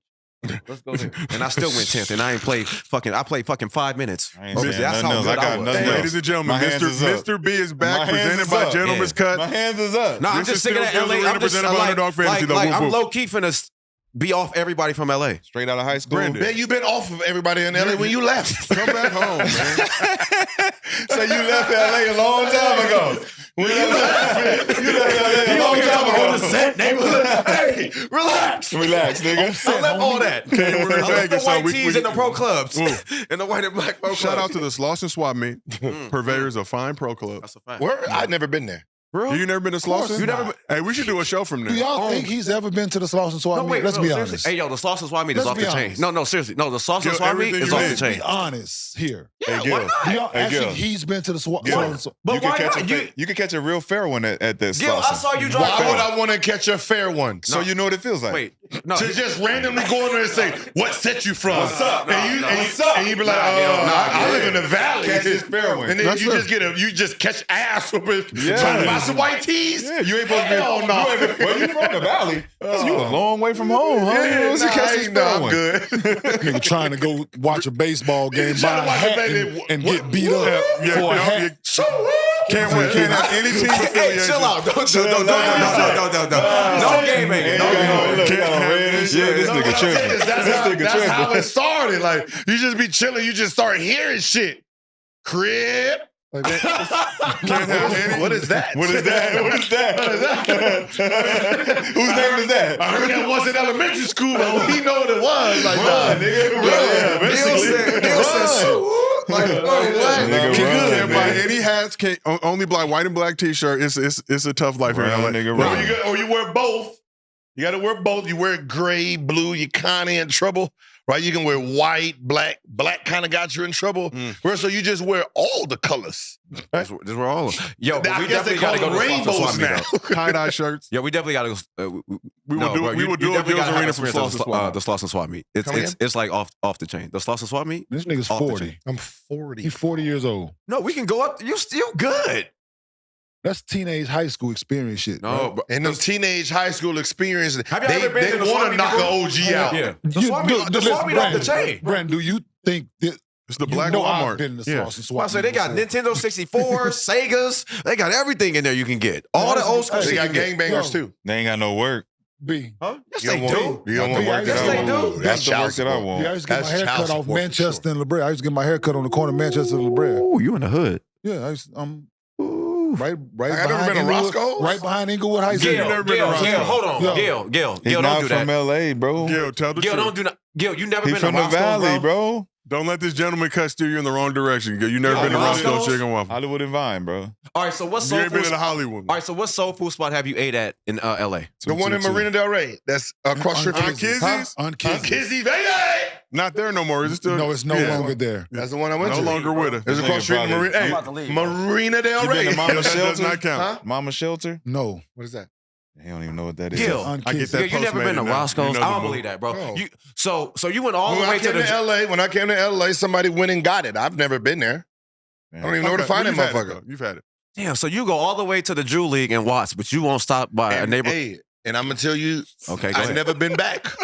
That one time. I went there that one time. Huh? Why? Watts is It didn't feel good. It didn't feel Gil, natural. you know you are good in They LA didn't though, say right? why they said King Drew, so that's what I typed in. Okay.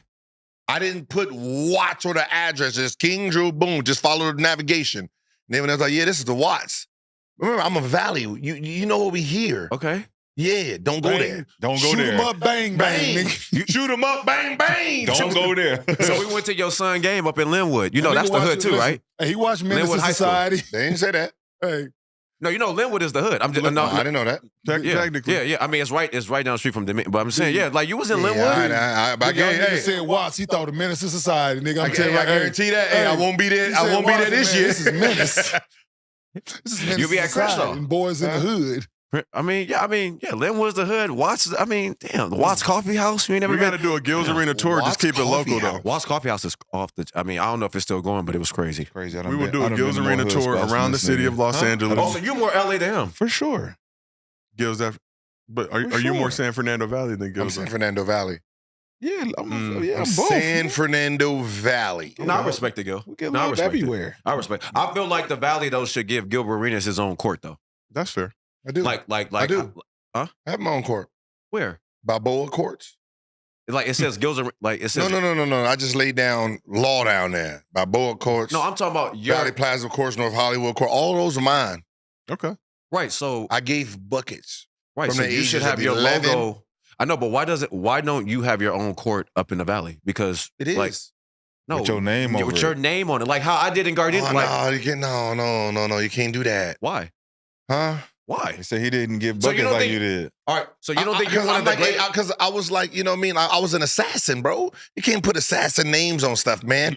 Just when people get there, they just start shivering and shit. Like, what's going on? It's Gilbert's So old you don't court. think like the city should give you a court like they gave me a court up in Gardena? Oh, man, I was too Gil, good. you I was too good for that, man. Gil, stop Gil, playing. I was Gil, too good Gil, because stop playing. because what court? I owned them all. So too many I courts owned to them choose all. from. Tell Underdog Fantasy put Gil's I Arena owned on them everything. all, man. Every court, man. Okay. Every outside court. There should be a Gil's Arena or Gilbert Arena's court in the Valley though. Watts court. I mean, I don't know what leagues back then. The Joe Weekly League. They still have the Drew League. the Pro-Am leagues. The Joe Weekly run shoot. No, not that one. Crenshaw High School. You wasn't. Say No Classic. Say No, all yeah. that shit was mine, bro. Real that shit- Run. the Shout Say out No? D'Anthony. Oh, that's The Real Run. Ask me Russ. He invited me to a scene once. Came at halftime. 50. The Real Run. I believe it. Won him a game I for believe him. it. I believe it. I believe it. Go ahead, OG. You used to play in a real Got you run? one. You used to play in a real run in Carson? One game, 50. Shout out D'Anthony. At half. All right, let's get back into Team gonna be USA. rusty. Let's get back into Team USA. That was a beautiful venture, courtesy of Gentleman's Cut. Steph Curry went on a whole trip around Los Angeles. Brandon, hopefully you'll return your love to LA at some point. Yeah, when they start putting my respect on my name. Okay. Like, We will shout out work on Gardena, that. though. Gardena love me. Okay, we will get you a proclamation. What the fuck is Gardena? Gardena great is city. right where you fly in. LAX, you go right to Gardena. It's right there when you fly in. It's 15 minutes from the airport. Oh, we go Burbank, baby. So I'm right in the middle. Yeah, Burbank is the preferred airport of choice now. Less static. You can get right through. 5 minutes in between the security gate. But back to Team USA. Isaiah Stewart may be spending some time on Chilligan's Island after reportedly punching Drew Eubanks before the Pistons-Suns game Wednesday night. Shams detailed the situation. Did you just say reportedly? Oh no, he fucking punched him, nigga. Yeah, he punched. He went to jail. He punched. Got released though. He got released. But you went. So He didn't go to jail. Yes, he did. Nigga, he had to post bond. So He was in the back room. No, nigga, they put that nigga in cuffs. So according to Shams, Isaiah Stewart punched Eubanks in the back tunnels of the Suns Arena today. Unclear what sparked the altercation. The NBA is expected to receive the video review. So both Stewart and Eubanks were going chest to chest before a swing to Eubanks' face connected on Wednesday. Both were separated, and there is police presence involved with the situation. Then later it was reported that Stewart was arrested by Phoenix police for assaulting Eubanks, later released, receiving a citation, but the investigation is ongoing. Gentlemen, Gil, you know, we've had some run-ins with Beef Stew and our... Nah, we didn't have no run-ins, goddammit. I ran away. Yes. My feet worked well. I'm not Eubanks, baby. I know how to move backwards. See, that's what when I was running track, right, they teach us how to use our hamstrings to go back, right? To work back, right? And I put mine to use. Yeah. It's a big gentleman, I'll be honest. I was in the vicinity, Gil. I was not going to help you, unfortunately. Yeah, hey, You've done a lot for me and my family, but I got to protect these looks. What's still left of them? What? This was in Vegas? Tacoma. We were at the Zeke End. Shout out Isaiah Thomas, invited to the Zeke End. Gil was talking to Brandon Roy. Rashad was in the vicinity as well. Isaiah Stewart, I think very similar situation to what Sham described. Because he wrote up on Gil. Gil didn't really know what the fuck was going on at first. Like, yo, what's up? No, it was not a what's up situation. We had our underdog crew, but not very, not gentlemen I would go to a fight with. No disrespect to the underdog fantasy crew. We had very some fine people would not walk down a dark alley with you gentlemen. That's the difference between me. Like, so when people talk about Gil, your IQ ain't, high. Shit, you crazy as hell. Just let you know, huh? I dodged a beat down because I seen it coming. Ooh, shit, he moving a little fast, talking a little slow. Tell that nigga in real time, nigga, you touch me, nigga, I'm suing the fuck out of you. Let's be it also. Hey, tell him that ring out. Touch me, nigga, I'm suing you. Everybody in the chat. No, but the people that settle and shit, they need it, right? Oh, no, nigga, I'm gonna drag you across the coals, bro. Like, if I'm in that moment, if I was you in that moment, I'm suing you, nigga. Yeah. For me, you ain't getting out of this one for 150. And for everybody in the chat who has an opinion, I challenge you to go fight Beef Stew. Don't do it. Video. No. Don't do it. No, because he has a whole different energy built inside. Like, this is why I know that. This is love day. He pulled up Valentine's Day. This is love day. Right? We thinking about love. Hearts and roses. He got off the bus thinking ass whooping.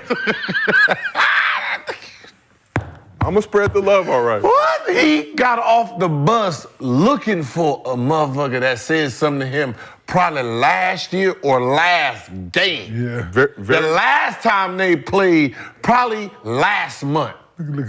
Got off the bus at Shootout 01. Where he at? I know he better not be in this motherfucking gym when I get here. Beef Stew, very, very good photographic memory, remembers things. Because he came up with you, Gil. He was like, wait, I had to scroll back in your ID. Yeah, I know you had to scroll. I was like, video. When the fuck did we talk about him? I'm like, Gil's Arena. And it's like, nah, we talked about him on your IG. IG? Episode of another show that we did. This was after the altercation with LeBron when he tried to run through. Yeah. So what did you say to piss him off? This is what I said. I said, yo, we in the NBA, we don't fight. We got to pretend we want to fight for the fans, right? So wait till your teammates get around you and hold you back. Then you go tough. That's what you're supposed to do. Save you a lot of money that way. I think how he read it, because he probably went to public school. So how he read it, you waited till your teammates got around you before you acted tough. Yeah. So he was like, I ain't got my teammates around me now. So what's up? As much as I wanted to say, I don't think you read that right, big fella, but I didn't want those problems. You can't tell a slow motherfucker they slow in real time. Proceeding. Proceeding. We may or may not be at the Zeke End again this summer. We will have. I'm gonna wear bulletproof vests next time. Heavy security presence. Heavy security presence. We might need to bring Mike Tyson. as our personal security. Nah, but it, like on the real, this is one of those situations like when, all right, just assault in the NBA is any fight, right? So they treat it just like assault in the world. But ours is a little bit different because the other person has to press charges. And when you get hit in the NBA, nobody's really pressing charges like that, right? I would. Yeah. So No. What color is Eubank's skin? white. But see, this is what happened because I already asked somebody. They said what happened. And so they told me this. They said he didn't go to jail. Okay, so they're he didn't get handcuffed and go to the prison. Oh, they should. Because you know now the team security got to follow him, make sure nothing happened to him, and do all that. So they just had his ass in a little holding room. Get your black ass down. no lessons learned. Yeah, no, of course not. No lessons learned. But then what they said is like, because it's Phoenix Suns will have to press charges. The NBA will call and say, let it go, and then they're gonna drop the charge. I'm with it. And keep moving.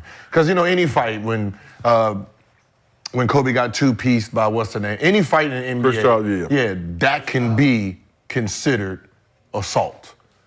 So. Like when I heard, I was like, police got involved. Like police, like outside police? Yeah. That's crazy. But that's that's why it's usually in-house. Yeah, they should have put his ass in cuffs and drove his ass away. So put some fear in him. Yeah, absolutely. Lessons learned. Took his ass, booked him. And listen, hey, you gotta learn something.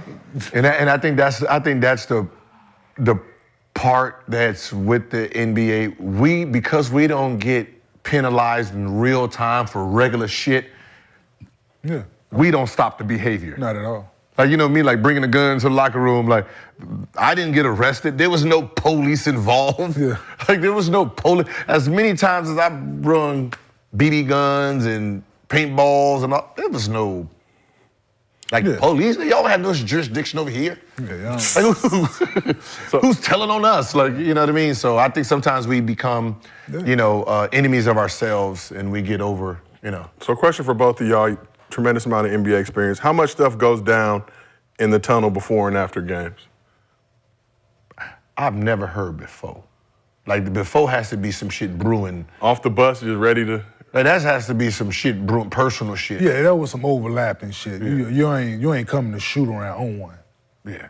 So That's the only time you seeing each other on game days. That shoot around. Shoot around. Before the game, like you get there early, like he got there. What? They stopped that shit because of Oak. Yeah, like they stopped that because of Oak. When you one team is working out and then the other team actually come in, mingle, they talk, and then and then when Oakley put somebody to sleep, they go ahead, hold on, y'all gonna have to wait a little bit. Yeah. But I've never. Just the Oakland. That one is probably the only ones I've heard of. George McLeod and Ron Mercer. Yeah, so talk about the most infamous one, Kermit Washington and Rudy Tomjanovich. Oh, that was on the floor though. I'm saying, but no, I think that was my thing. Well, we on so we used to be in Denver. You know how the buses was in Denver. Mm-hmm. Like after I couldn't do nothing to you in the game, after I was warned. Yeah. Oh, I'm gonna tell you, listen, leave your basketball shoes on. I'm gonna see you by the bus. Because we had to walk by the bus to go to our car. Yeah. So yeah, So we got a question from the audience.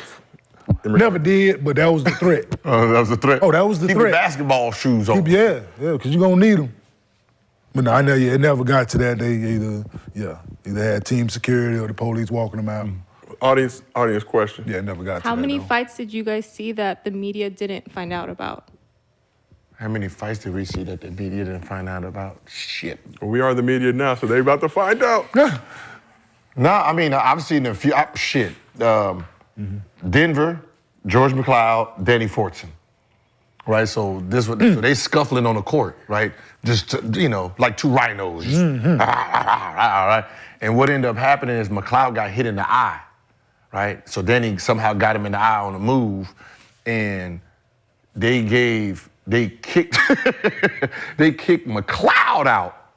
They kicked him out, not Danny, and he went level 10, right? He went level 10. The game ended, so Danny went in, and I'm coming last. I don't know where George came from. He missed Danny, and I was the next person he saw or something. And he left shoulder, big hand, boom, like, oh, He wasn't me. what the fuck happened? Broke me down. It was like, tell Danny, bitch ass, I'm outside. All right. Get in there, get in there and say, hey, yo, Dad, the McLeod dude said he gonna be waiting out there. Danny did this, dog. Then he said, oh, really? Oh, he said he out there. He pulls down his socks. Boop, razor blade. What? He had razor blade, like, you know, like he didn't just put it in there. He had it in there, because when he took it, it's white. Like, it's this ash, like it's been there the whole game. He said, yeah, I had a problem with him for a long time. I'm about to go, like, and I'm sitting here like, this is crazy. He played the game with the razor blades. That's the wildest shit I hadn't heard. I was like, yo, something wrong with Danny. Something wrong with him. Oh, we know something wrong. He was quiet as hell, but there was something wrong with him. Turn him on. Both you motherfuckers are crazy. We have some Marcus Johnson theme sound bites coming. He'll be pulling up the show in just a little bit. Turn him on. Be quiet. That was the craziest thing I seen. Like, that's the craziest shit I didn't heard. Razor blades in the socks. Yeah, that, man, fights happen all the time in practice. You know, people not fighting for job, man, fighting for minutes. People don't know what guys are going through at home. Girl cheated on them, dog died, whatever. You know what I'm saying? Don't know where you get into practice and motherfucker busting your ass one day and you get to yapping and say the wrong thing. Hey, tempers flare. It happens all the time, man. Or you get the plan and somebody call you the wrong word and it's on site. So it happens all the time, man. Fucking Nene wrapped his hands around Steve Blake's neck. Steve Blake daddy was in there watching practice. Oh, shit. Yo. Not in front of the man. Did Steve Blake swing though at least? What? 4, 5, 6 times. Dun. Yo. Hell yeah, he gonna let me go. Steve Blake's funny, dog. Oh yeah, he ain't no hoe. Steve Blake ain't no, listen, all right, yeah. You can search videos on YouTube that confirm what Steve Blake was crazy, man. Got the Maryland fight, he was getting into it. Steve Blake with it. Like, bro, you ain't gonna beat nobody, but then he always gonna stand on his own. He's standing on business. He's a man. I mean, JaVale beat up Andre Bloch a couple times on the plane. In flight? They fought all the time. In flight, headlock in the seats and shit. Them dudes too big to be doing that. The funny part is they sat next to each other, sitting there just arguing all the time. Stand up then. Headlock. Sit back down, goddammit. Like, shit like, yo, what's wrong with y'all? Headlock, finish, break it up, they sit right back next to each other talking shit. And then Kendall Gill choked out Jim McElvain my rookie year. Yeah, the legend Jim McElvain. Hey, choked him the fuck out in practice. Hell yeah. Got his big ass on the ground and choked him. I'll kill you in this bitch. I train to fight every day. I'll kill you in this motherfucker. I was like, oh, I'm a rookie, right? You know, I ain't no hoe, but I'm like, damn. Like, had his big 7'1" ass on the ground, nigga, feet was, had to grab you. It's Wild Times here in Gil's Arena, presented by Underdog Fantasy. If you have not done so already, download the app. Use promo code Gil. We'll match your first deposit up to $100. Go ahead, Gil. The last one I seen was 2011, 12, or 12, 13. Well, I was trying out. It was Lakers, you know, like Clippers usually open their gym for summer. Yeah. They're playing in there, and then they'll close it. And then 2 weeks later, the season start. That's when Lakers open it up. So Steve Blake and Steve Nash, right? I'm busting both their ass. Like, oh yeah, getting them talking shit. Steve Nash kept doing something Steve Blake didn't like. He kept, I don't know, it was the pick and roll, kept doing a little elbow. Steve started warning him, like, yo. Next thing you know, we're talking about Steve Nash, back-to-back MVP, damn. Yeah. He said something. Steve Blake was just like, just fuck 'em. They sitting on the floor. Hey man, I don't know who gonna win, but look, y'all gotta guard me next. Yeah. Save your energy. You don't need it, goddammit. But that was the funniest thing. I said, no, you can't punch. Yo, You can't just punch your people, man. You can't punch on the MVP like that. for college fights. She was telling this story about Ruben Patterson when he was here about how strong it is. Man, listen, Jack. Open gym, man, former player. You know, Hugs used to have the former players come back and practice against the dudes that live local. So they working out, they come back and practice. So during the summer, you know, Hugs let them get away with murder. Like, they ain't never calling fouls on dudes, like none of that shit. So they fucking us up during practice. So, you know, during the summer, ain't no coaches in there, so it's fair game now. Man, former player, he in that motherfucker, that bitch this, and rude, man, don't call me another bitch, dog. Don't bitch. Listen, I'm warning you, the last warning, man, hey, he didn't even get the word out good. The next one. Ooh, I know that hurt. Man, he hit him, dog, and it sounded like a gunshot in that bitch. Like, hit him like this. Your hand was like, Bayow. Come to find out he broke dude's jaw, right? Man, them niggas was fighting all that. He tried to grab Rube and ripped his shirt off his back. No, he tried to grab him and Rube moved backwards, ripped the whole shirt off his back. I'm like, damn. Had them breakaway jerseys at the time. I was like, man, them niggas fought so hard for so long, though. We would sit there and be like, man, somebody got to break it up. Yo. Yeah, it's one of them fights where don't nobody want to get in the middle of it. Yeah. You ever been in a fight? Gil, I feel like you were doing that to try to put me. Yes, I've been in a few fights. Okay. Okay. Thank you. I got the stars to prove it. Who got the work? Well, you know, some wins, some losses. Took a beer mug to the face one time in college. Damn. Fought some Arizona football players, Gil. They did not drop me 3-on-1. 3-on-1, they didn't drop you? Yeah. Lineman. Well, I knew your team was trash. No, college fights is wild, bro. Straight bar fight. I'm like, oh shit, like. Oh, dude, we can go for days. Funny shit, football player, we get into it. Niggas live in the same dorm, send the same chicks, all them niggas get into it over a chick. One of my partners, nigga Aaron, punched dude on the football team and dropped him, right? It was on a couple of them dudes, so they go get the other homeboys. We standing outside, and the dude that punched him was standing in behind one of my teammates. The nigga hit my teammate because he couldn't get to him. Fire! Yo!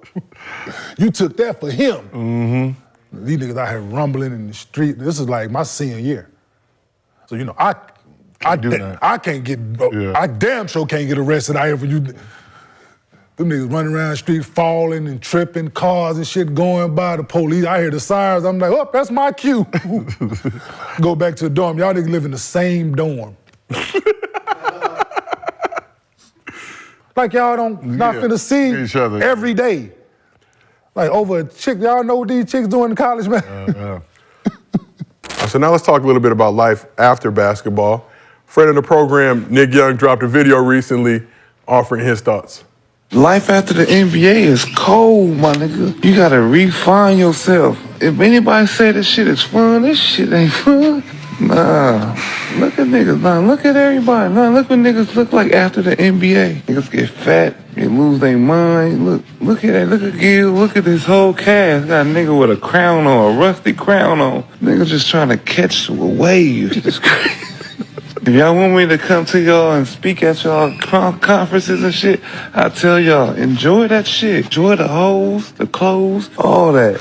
I could say I live, baby. I done lived 1,000 years, but I'm telling you, when it's over, it's over. You have to become a regular citizen again. You at home, you can't do the shit you used to do. You cheat now, it's over. Ain't no coming back. Don't cheat now, because you're going to lose it, because you're going to bring in the same amount you used to bring in. You know? You cheat now, it's over. Don't cheat now. I learned not to cheat. I'm a good man now. I think the gist Nick was saying is don't cheat. Shout out to Nick. I think he was at Target. Sock section, bedding section, hard to tell, but looks like the local Target from the ceiling view. You know what the irony of this is? Because, you know, I retired before him, right? He went to Lakers and shit. He used to call me a baking cake ass dude, right? Talking about you over there baking cakes, you a family man, right? Laughing, oh, look, you look miserable, all that. And I'm like, oh, no, that shit gonna hit you too, right? He played for the Lakers, so he doing everything he wanted to do. You know, you got your Iggy, yeah, he having fun. Look at his ass now. Yeah. He the corner in. You got the corners over here. You got the liquor store dudes over here. Ooh,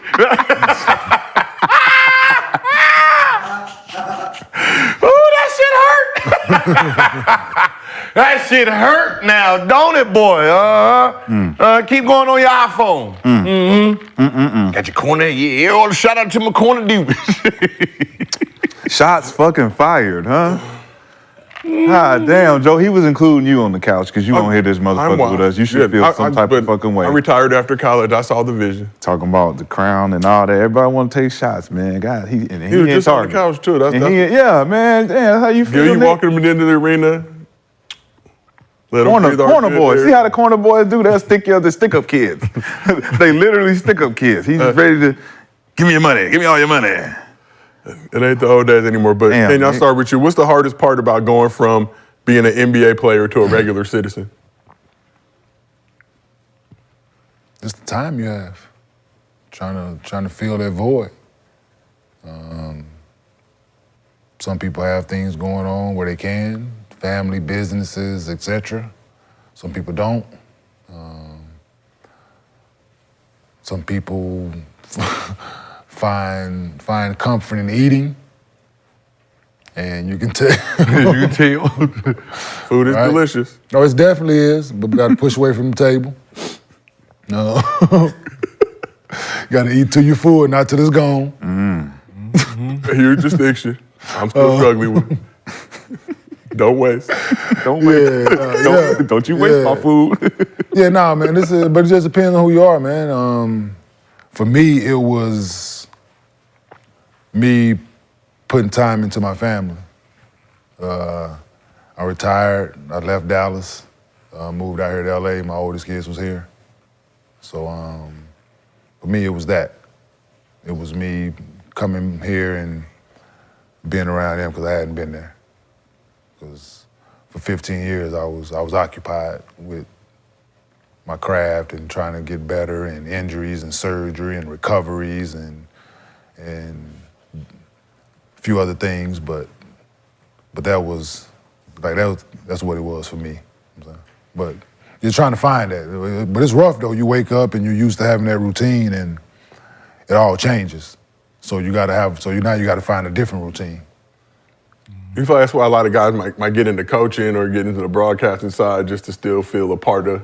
But you're going to get into something. Yeah. If it's negative or positive, you're going to get into something if you don't find something to occupy your time. Yeah, for sure. So whether it's that, whether it's what we're doing here, whether it's coaching, whether it's some guys going to it thinking they want to be a coach afterwards, or some guys figured out why they doing what they want to do after, and they do that. Well, yeah, for a lot of guys, they don't figure it out. Then not everybody get that farewell tour to be able to plan for it.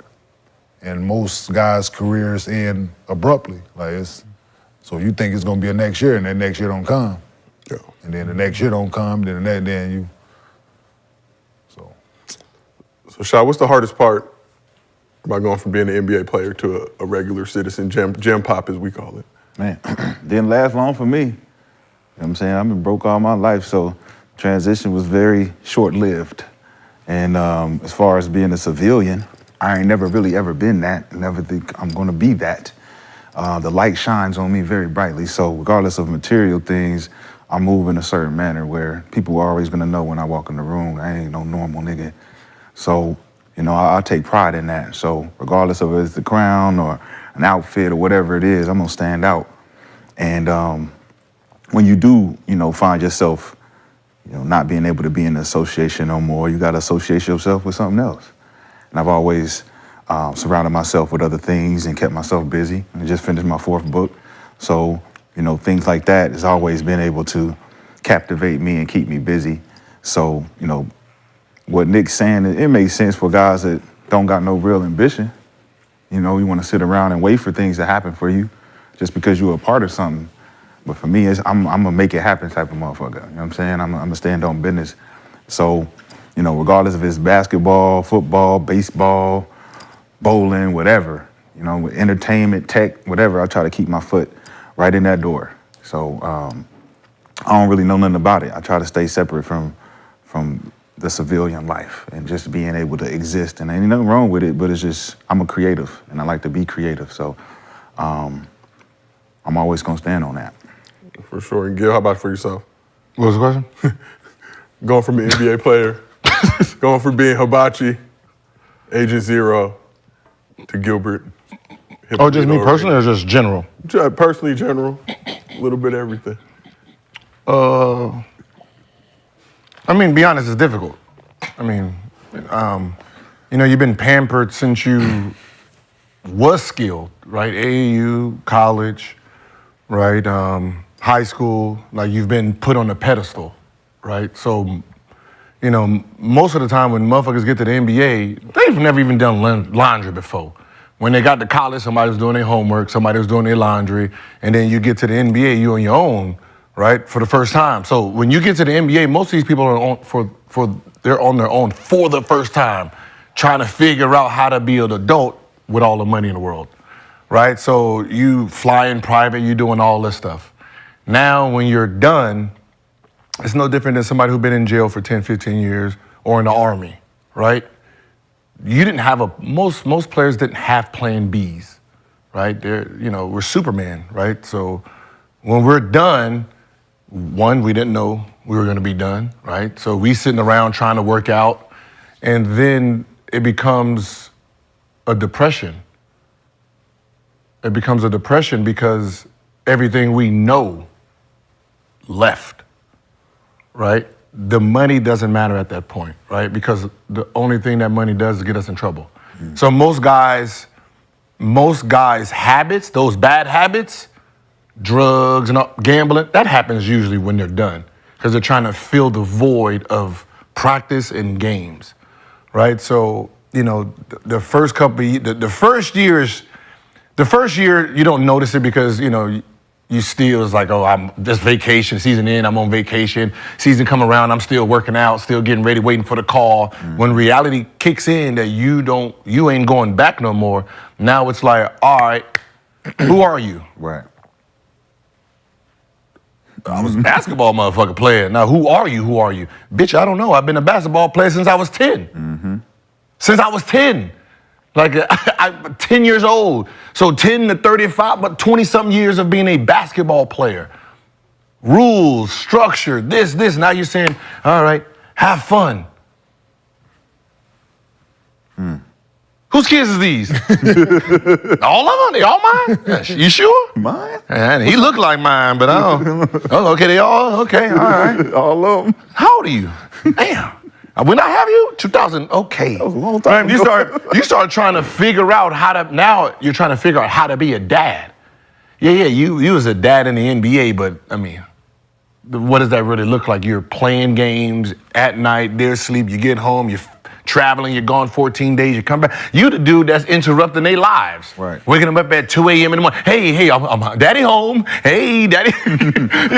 Daddy home. Hey, daddy. Go back to sleep. Right, so being a father for the first time is what happens when we're done. But for our competitiveness, that's what gets triggered.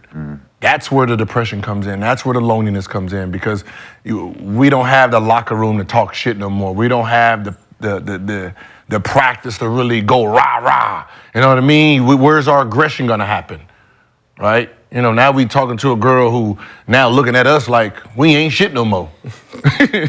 Right? Shit, you ain't got no games today, watch these kids. Who you think you talking to? You better look at my resume. Well, that resume is old now. Like, you know what I mean? So, you know, most of our problems come when we're done because, you know, we have to try to reinvent ourselves from the person we was since we was little. That's real shit. Facts. Sometimes you You find, create a show. find somebody to talk to. Yeah, that's it. Find somebody to talk to. Hey, you want to talk? Hey, I won't talk. Don't talk to the work. Don't do that. Sometimes you find a couch full of people to talk to when you start a show called Gil's Arena presented by Underdog Fantasy. You see what? You see, 11:30. 11:30 on the dot. Practice time. Almost 11:30 on the dot. I'm saying practice time, but that's what I'm saying. This is practice times. Most of the time, we find that safe haven with each other, though. We share a lot. Everybody that hoop share a lot of the common themes in life. So when we all go through the same shit, I think that's what these podcasts are starting to become. A way for us to share those stories of what things that happen, kind of recollect on the things that we made mistakes on, try to really come to terms with ourselves and understand, like, we can't blame nobody for where we at. Like, we all got to this position, whether we wanted it to happen or not, whether it's injury or just mishaps, whatever. Once we accept all those things and understand depression is a part of progression. You got to go through the depression. You got to go through the pain. You got to go through the accountability to overcome it all, to be able to say, all right, this is where I'm at now. Who am I? Who you want to be. And that's where you go with it. That's real. Speaking of something for rebranding, your man's need rebranding. Who? Lyles. Noah Lyles? Oh. That's his moment. Like, that's his it. Like, this is it. We ain't gonna hear from him again in like 4 years. Like, he done. Yeah. I'm saying he got his moment off. This is what you wanted. All right, you done. And people like they didn't understand, like, the fact that this is how it sounds. Like, 4 years now, we won't hear about you again until 4 years from now. Hopefully. That lets you know your brand ain't where it's supposed to be for somebody who's decorated like that. Like, he knows. That's the problem. It's an internal thing on how you're projecting your brand. It's entitlement. Right? It's entitlement. Entitlement to something you are winning. Right? This is not like you think you deserve it. You are getting it. You are getting these awards. And the fact that the public don't like you individually, it's going to be hard to sell you. Right? Can anybody think about any USA history? Have we ever seen one individual on the US? We know the other country. There's no person in another country rooting against whoever's representing them, right? Everybody's rooting for whoever. If they never even heard of the person, all of France, if it was a French person in there, they're going crazy, right?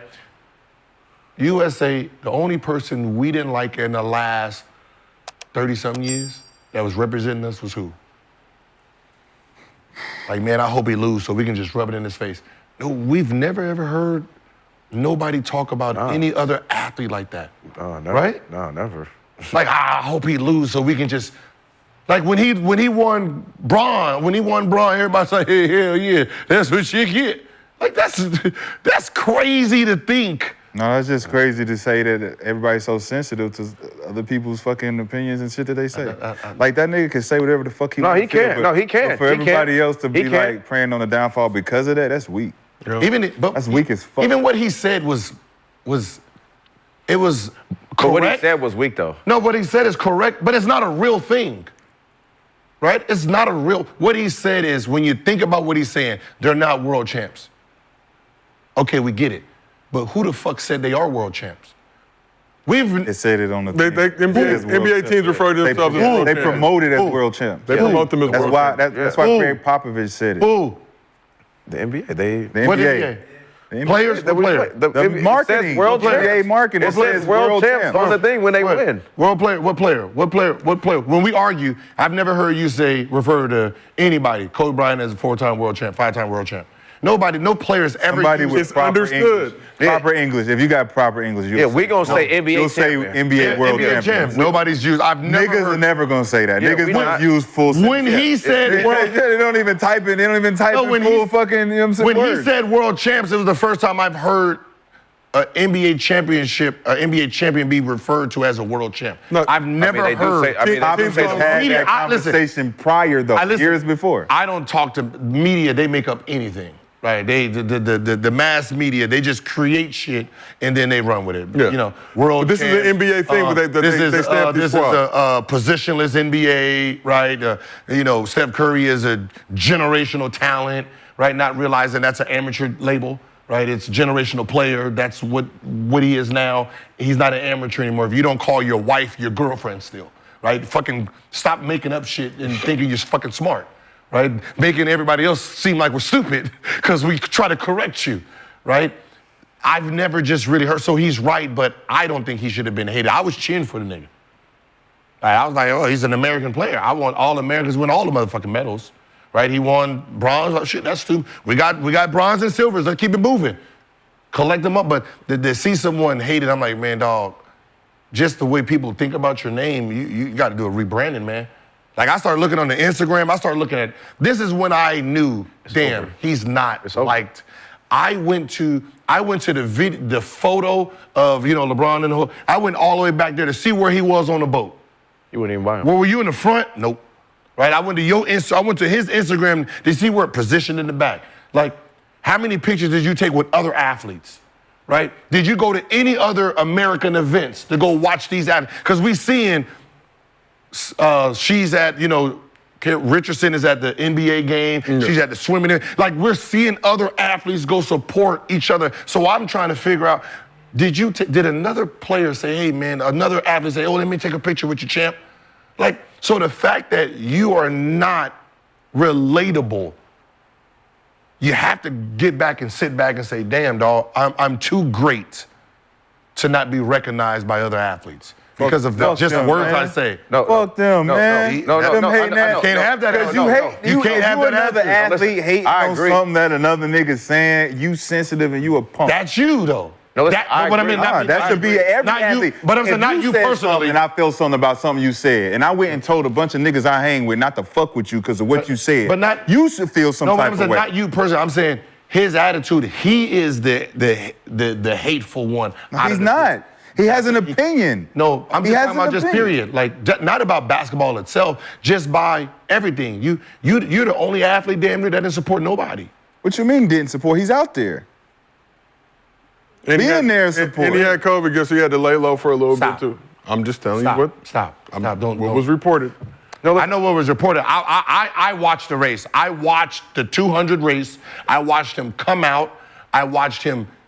If this was COVID, I've never seen the most energized COVID strand ever. He came out, he did a whole presentation in the 200. Yeah. Everybody was like, God damn, can we race? This motherfucker out here doing all this shit that was anti-COVID. That everybody does when they get No. He was doing all the shit he was getting everyone else does. His 200? He was getting his shit off. 200. When you get the flu, my nigga. You get the flu, you go to the club. His two.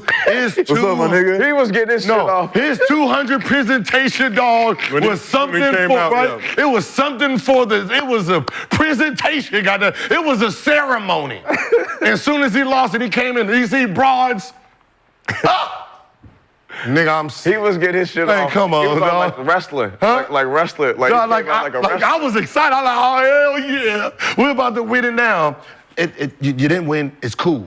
Hey, yo, but I agree. 2028 is for you. Hey, but I agree with you. Like, hey, it is his opinion. But like he said, too, I do agree with what you said. But it is America. Like this, everybody's sensitive. If you're talking about everybody's hypersensitive. Think about our show. That's just how we are. We go at and critique certain players. They all feel a certain fucking type of way when they got to see our clips or somebody send them our clips. Look what he said. Look what he said. Look what he said. So I'll be like, yo, why y'all so sensitive all of a sudden? This ain't the first broadcasting show of media production history. We've been doing this shit for a long time. They've been critiquing your ass for 10 years. All of a sudden we do it. You got a fucking problem. Stop being sensitive. This nigga said something that he felt. And everybody got a problem with it. Now his brand got suffered. That's crazy. But it's why. Where did it come from? I mean, we know where it came from now because we see the article that he was in the middle of negotiating with Adidas, and then they presented that it comes to a part and he got offended, and then a month later he came with the statements. But so we can see. He corrected that and said that is not how it went down. Cap. That was. Yeah, let's put that up. Let's put that, I say cap. We got the first statement. Yeah, he capping. So he did a profile Time magazine back in late June where he took issue with Adidas for inviting him to Anthony Edwards' shoe release party. So we got the quote. So he did an issue, what? So he said, you want to do what? Yeah. You want to invite me to an event for a man who has not even been to an NBA Finals in a sport you don't even care about, and you're giving him a shoe? No disrespect, the man is an amazing athlete. He's having a heck of a year. I love that they saw the insight to give him a shoe because they saw that he was going to be big. All I'm asking is, How can you not see that for me? So that was the article in Time that came out late June. But the quote started circulating this past weekend. Yeah, so this is a real article. Weeks. Now, this meeting that he's talking about happened in February. Okay. So February, this meeting happened where he got offended, and then his comments came in March. So it was triggered because of this, and he was in the middle of negotiation, which is fine. Like, I'm not mad at the argument, right? We feel some type of way, like he didn't. The problem is this. Reality is this. You want a shoe, right? You're a basketball player, right? Are those basketball shoes? No. Are those basketball shoes? No. These ain't basketball shoes, they ain't basketball shoes, right? So he's gonna have one of these styles of shoes, correct? Yep. If he wants to sell it. Yep.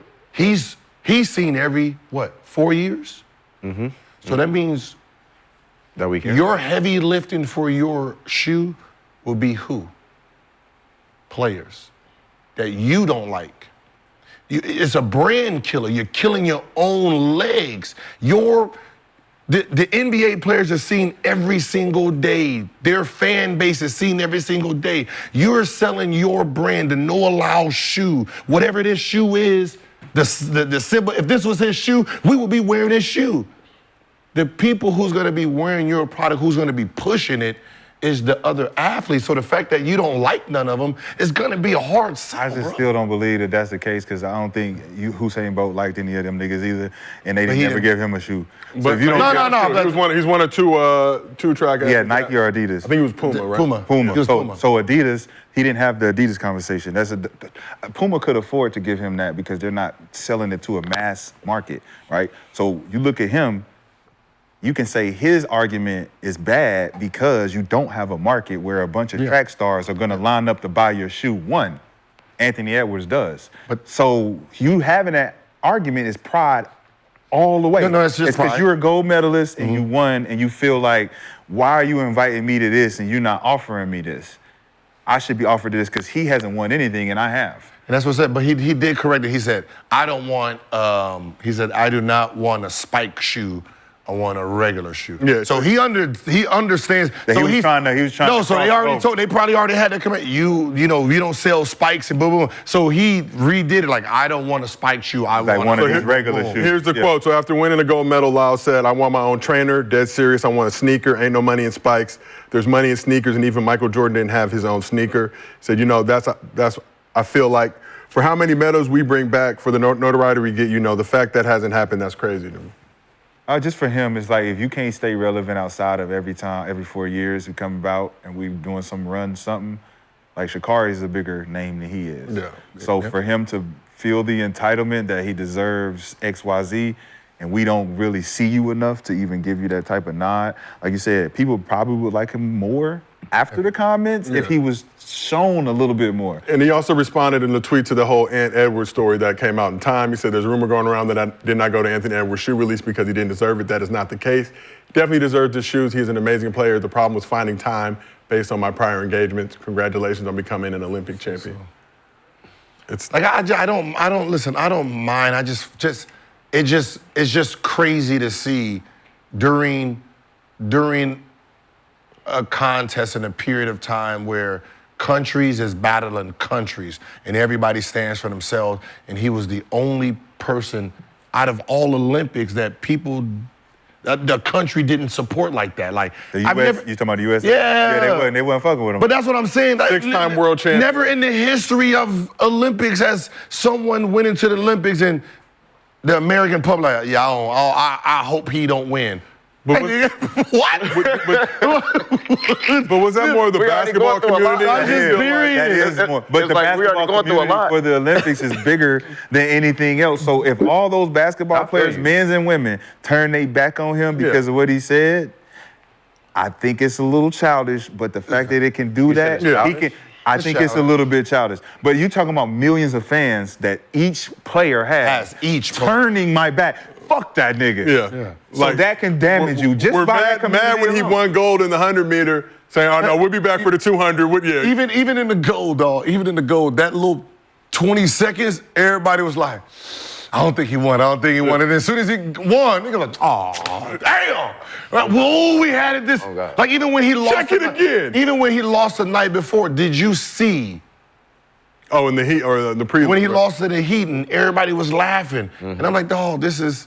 We supposed to be cheering. That's what confidence does to you. But that's what we supposed to be cheering for him, though. Yeah. But that's what I'm saying. That's not how you. I was happy he won. That's not how you supposed to go into the Olympics, dog. You're not supposed to go in the Olympics rooting that somebody from your country is about to lose. It's never happened in fucking Olympic history. You know why though? Hey, Josiah, how old is Because the conversation had to resurface.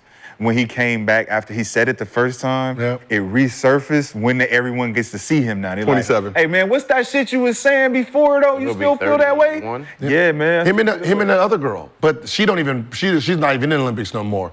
The gymnast, where when she made the comments of about being lazy in this group, and they won, and then you see how they attacked her. Yep. But that's what I'm saying. It's like I've never seen it before, and it's crazy. So 4 years, I hope like he changes his behavior to the point where the nigga's likable and we're rooting for him. Yeah, well, everybody loves a good redemption story. So 2028 LA. And he want to go, and we want to go. Sha'Carri came back. Sha'Carri Richardson came back. He came back. Hey, look, this nigga in the club celebrating, and we over here like, I thought you had COVID. Like, God, he posted the test. He you posted. kid, like that shit's sad. It ain't, cause COVID. See, that's sad. I had COVID 2 days ago. I'm better now. You a gold medalist, dog. Listen, you a gold medalist. He did. Okay. I'm better now. Shot. Think about what I said. You're a gold medalist. You're a gold medalist and a bronze medalist, and you partying, celebrating like every other athlete, but niggas pointing you out.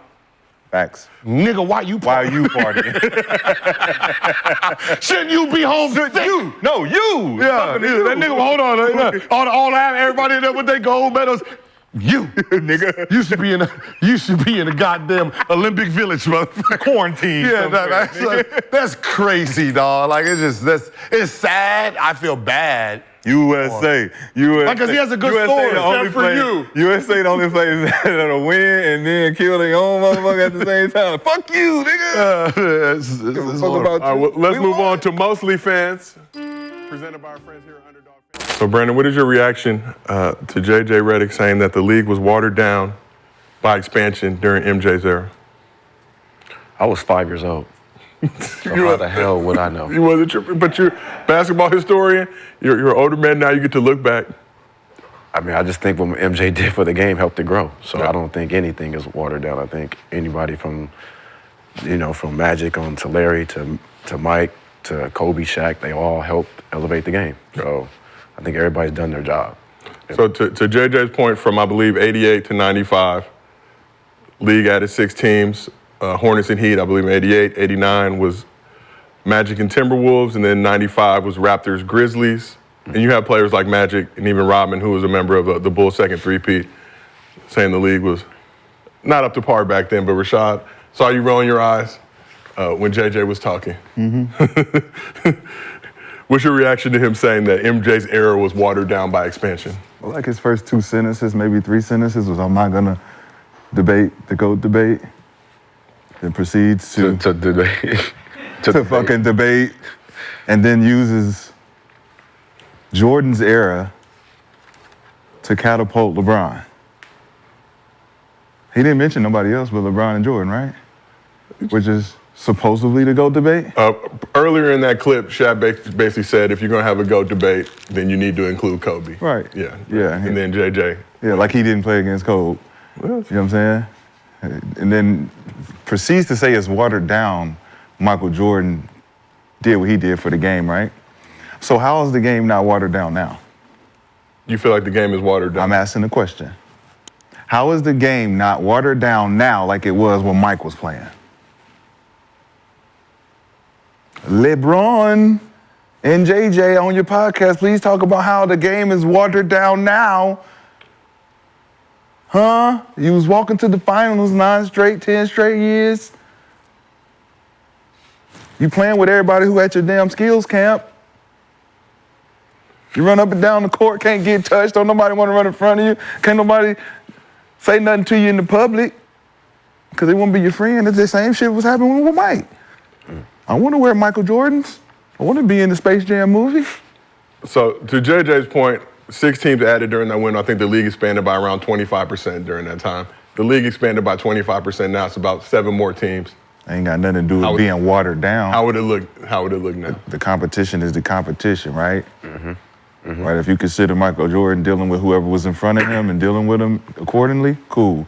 If you're gonna consider LeBron doing the same, cool. But don't say it's watered down for the sake of trying to put LeBron ahead of him. That don't make no sense. Did he put LeBron ahead of him? Yeah. He did? Yeah. He said LeBron's number 1? Yeah. I don't think he said that. Yeah, that's what he was insinuating to his crowd. Out here insinuating? Yeah, it's insinuation. 21 years at the highest level. So what did he say about Kobe? Did he say anything about Kobe? Not that particular clip, but prior to that clip, Shaq basically said if you're going to have a GOAT debate, there's no way that you can't include Kobe in it. So, Gil, when you hear J.J. Redick saying that the NBA was watered down during MJ's era by adding 6 additional teams and 90 players, what is your reaction to that? I think he's inaccurate on his math. I can see where his math is coming from, 6 teams, 15 players is 90 players, right? So that's where he's getting it from, not realizing, what history was.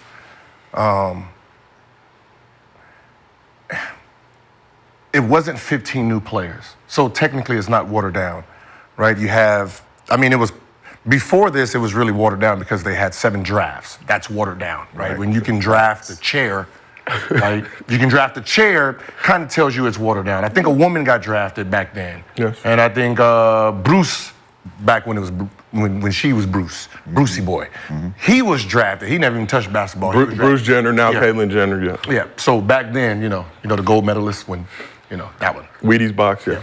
He was drafted in the NBA back then, so the draft was watered down then.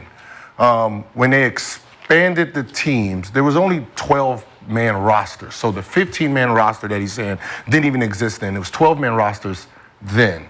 Now, a lottery, an expansion draft is this. You got 2 teams, which was Charlotte and Miami, right? Now, everyone protected their top 8. That means your bottom 4 gets put into the draft.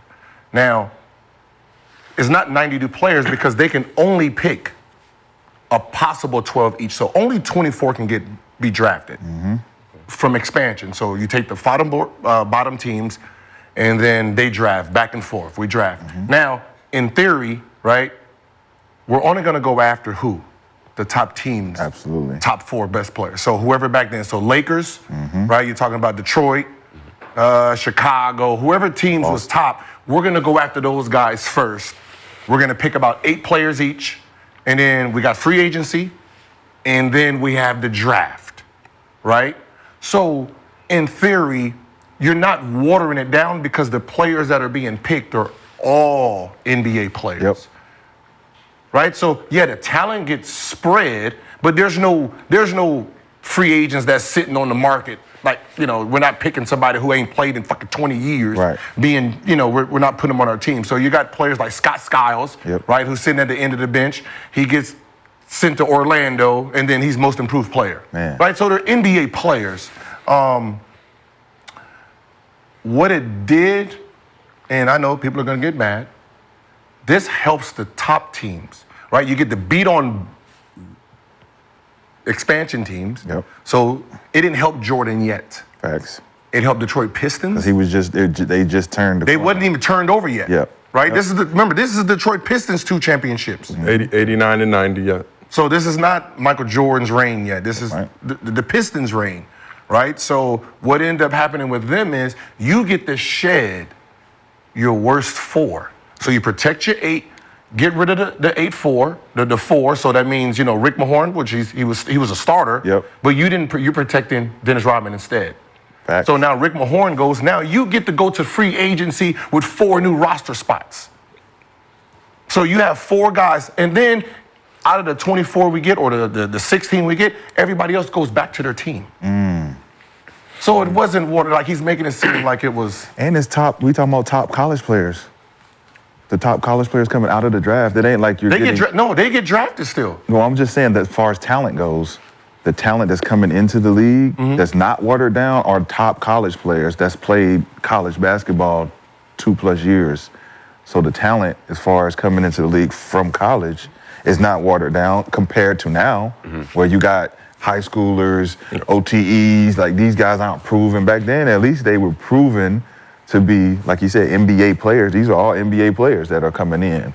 It can't be watered down unless you were saying back then when they were doing Bruce and them, and JJ saying you're playing against plumbers. Like these motherfuckers was hoopers. Like this is in the 90s? The 90s, yeah. Playing against plumbers. No, he was saying like in the 80s. But that's way back. Yeah. Like even like 87 draft, 161 players, 55 actually stayed in the NBA or they played at least one game, right? 20 players didn't make it past 3 years. So only 35 players out of the 161 was real NBA players more than 3 years. Yeah. Following year, 42, 37, 47, 37, right? So by 91, 54 players was drafted, only 37 made it past 3 years, right? So the draft was watered down then, right? But this, if let's say Denver is allowed to shed the bottom four, thanks. Right there, if they're allowed to shed the bottom four and you take two players, which you probably take what? DeAndre Jordan, right? Yeah. You take him and, you might get what? Reggie, right? Him and Reggie. Now I can go to free agency with two. I'm hoping you take that money off my books so I can go back and, get two free agents that I wasn't expecting. Right. So it boosted the topper teams. But just from the other side of it, Gil, to your point, if it's 12 roster spots, I'm adding 6 new teams. That's 72 roster spots that didn't previously exist prior to that point. That means that's 72 players who may be NBA level talent who wouldn't have had jobs or would have been pushed out of the league that now get an opportunity. But it works both ways because you might get some boo-boo dudes who now get to start, but you also get some dudes who are up and coming now get a better opportunity and get to showcase their skills. Or those guys that were stacked up on those good teams can now spread out, right? They didn't have the other teams and opportunities to play on other teams, but now they're like, all right, we're not stacked up on Boston now. We're not stacked up on LA now. I can go over here and now get to play. It created more jobs, but the ideal of there's just like we just threw in 90 new players. It wasn't that. Yeah. I mean, when you say watered down, I mean, the 80s is watered down in a sense because of technology. They didn't have trainers, right? They didn't have trainers. They didn't have, development skill coaches. Them fuckers didn't even have shooting machines, right? They had to literally throw the ball out themselves, do the little turn, hit the little mid-range, right? If a team did have a shooting machine, you just stuck the dude on that and say, just shoot all day, right? That's crazy. They didn't have luxury planes like we have now. They had commercials. So this is literally how it went. Let's say we played a day. Think about it. What time is commercial? Red eye. For the most part, red eye is done. So they didn't take red eye. They had to stay overnight, During the day, leave in the morning, right? Leave in the morning, get to the hotel, sleep for a few hours, and get ready for the game, right? That's how they played back then, right? So they had disadvantages, right? So, to be honest, greatness then was considered great compared to what we're doing. We have advantages that we can leave tonight, get a full hour sleep. Yeah. Right? They got to fly, land, take a 2-hour nap, then play. But go back to what you were saying. AAU teams. You were saying about Mike though. Think about what Mike was doing. You talk about the greatness. If Mike is smoking cigars, drinking yak, and still doing what he's doing back then, during that time of traveling and like the things that they were doing. Compared to what you're able to do now, what we know what we can recover with, we got ankle braces and you got Nike shoes and you got, different footing. Like niggas was out there balling in them chucks. Yeah. Right? Ain't no footing out there. You get spraining ankles and niggas didn't even know that it was an ACL tear. They were just out there still hooping, putting the wrap around their knee. Yeah. So we did have advantages, but I think that JJ's just trying to subtly discredit Mike because the conversation is now, as LeBron has surpassed everyone in the accolades, it wants to be a clear-cut, no-brainer that he's the greatest because of all these things. And when you're having conversations with guys who doesn't consider those accolades a part of the greatness conversation, when we're talking about the nuts and bolts of it, because it can be considered when we bring all the conversation together. You say, well, LeBron did this, and this. And, you know, Mike didn't play long enough to do this, and this. But when you talk about the credit and you talk about the discredit, don't say watered down when it's not accurate. Where you can back it up with all. Yeah, I mean, that's the only thing I combat is. So you say not watered down. I mean, I would argue it's watered down to an extent, but it's a part of the growing pains of growing a business, right? You're trying to expand the league, trying to add more teams, trying to add more value to the league. There's going to be periods but you have teams like the Heat. After a couple seasons in the league, they were good enough to make the playoffs. You have other expansion teams. For me, it's like a 4 to 5 year window where you can say the expansion stuff. After that point, your team is either just shit or it's good. Like yeah, I'm just saying, don't make it. The only thing I combat, whatever he's saying, I'm just saying, if you're gonna like throw out numbers, at least do the homework that, that studies it. Like there wasn't 15 teams. It was, 15 players. 12. There was only 12, right? Those players, only 20 or 18 went to those teams. Everybody else, you're going after big free agents. So in a sense, it helped the tougher teams. So that means Mike was going against a tougher team because now I can get rid of these 4 bad players and then add. Boom, boom, boom, boom, boom. So that means Michael Jordan was going against something harder anyway, right? So he was going against a harder Detroit Pistons because they got rid of these 4 and added 4 new players. Right, through free agency because they got money. So it's a give and take, right? I just don't put out false information. Right. What you're saying is correct. Like it's hard to judge, right, eras because we don't know the nuts and cranny of them all. I'm pretty sure if you had to stand in front of Michael Jordan, I'm pretty sure you got that work. Right. So to me, I think like when you talk about breaking it down though, like I think he's diving into it so deep to the point we're forgetting just the eye test of it all. Like when you see greatness, what does it look like? Right? That's how I view it. I'm like, when you see Mike, why is Mike considered the great when he was playing? Because he never lost. When you see Kobe, why would Kobe be considered the great in his era? When you see Bron, why would Bron be considered?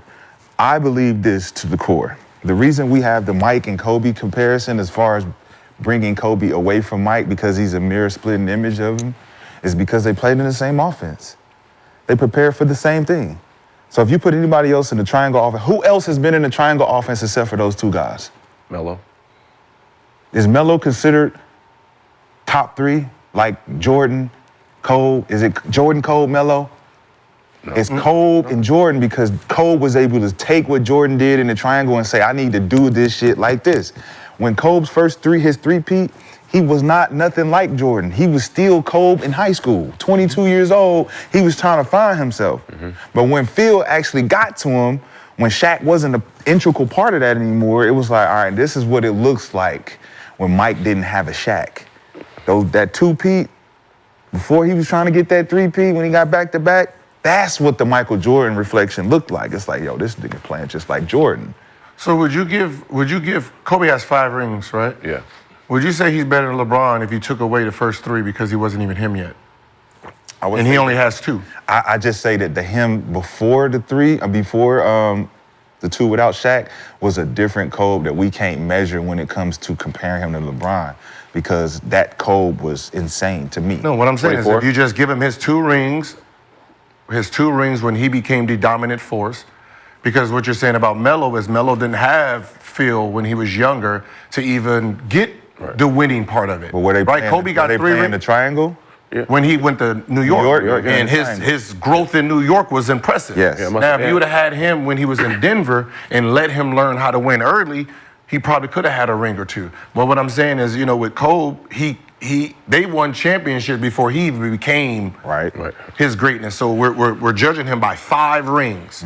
Now, if we say, all right, you take those rings out, when you became him, you will only have 2. Right. Now, would you put him in the top 3? Absolutely. Okay. Because those 2 were so impressive. They were back-to-back without a top 75 player.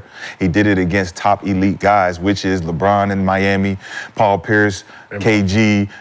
Like the league was at its top peak when Kobe was really dominating still. Bron was still in Cleveland, I think, right? Mm-hmm. 2010, 2011. He was still in Cleveland.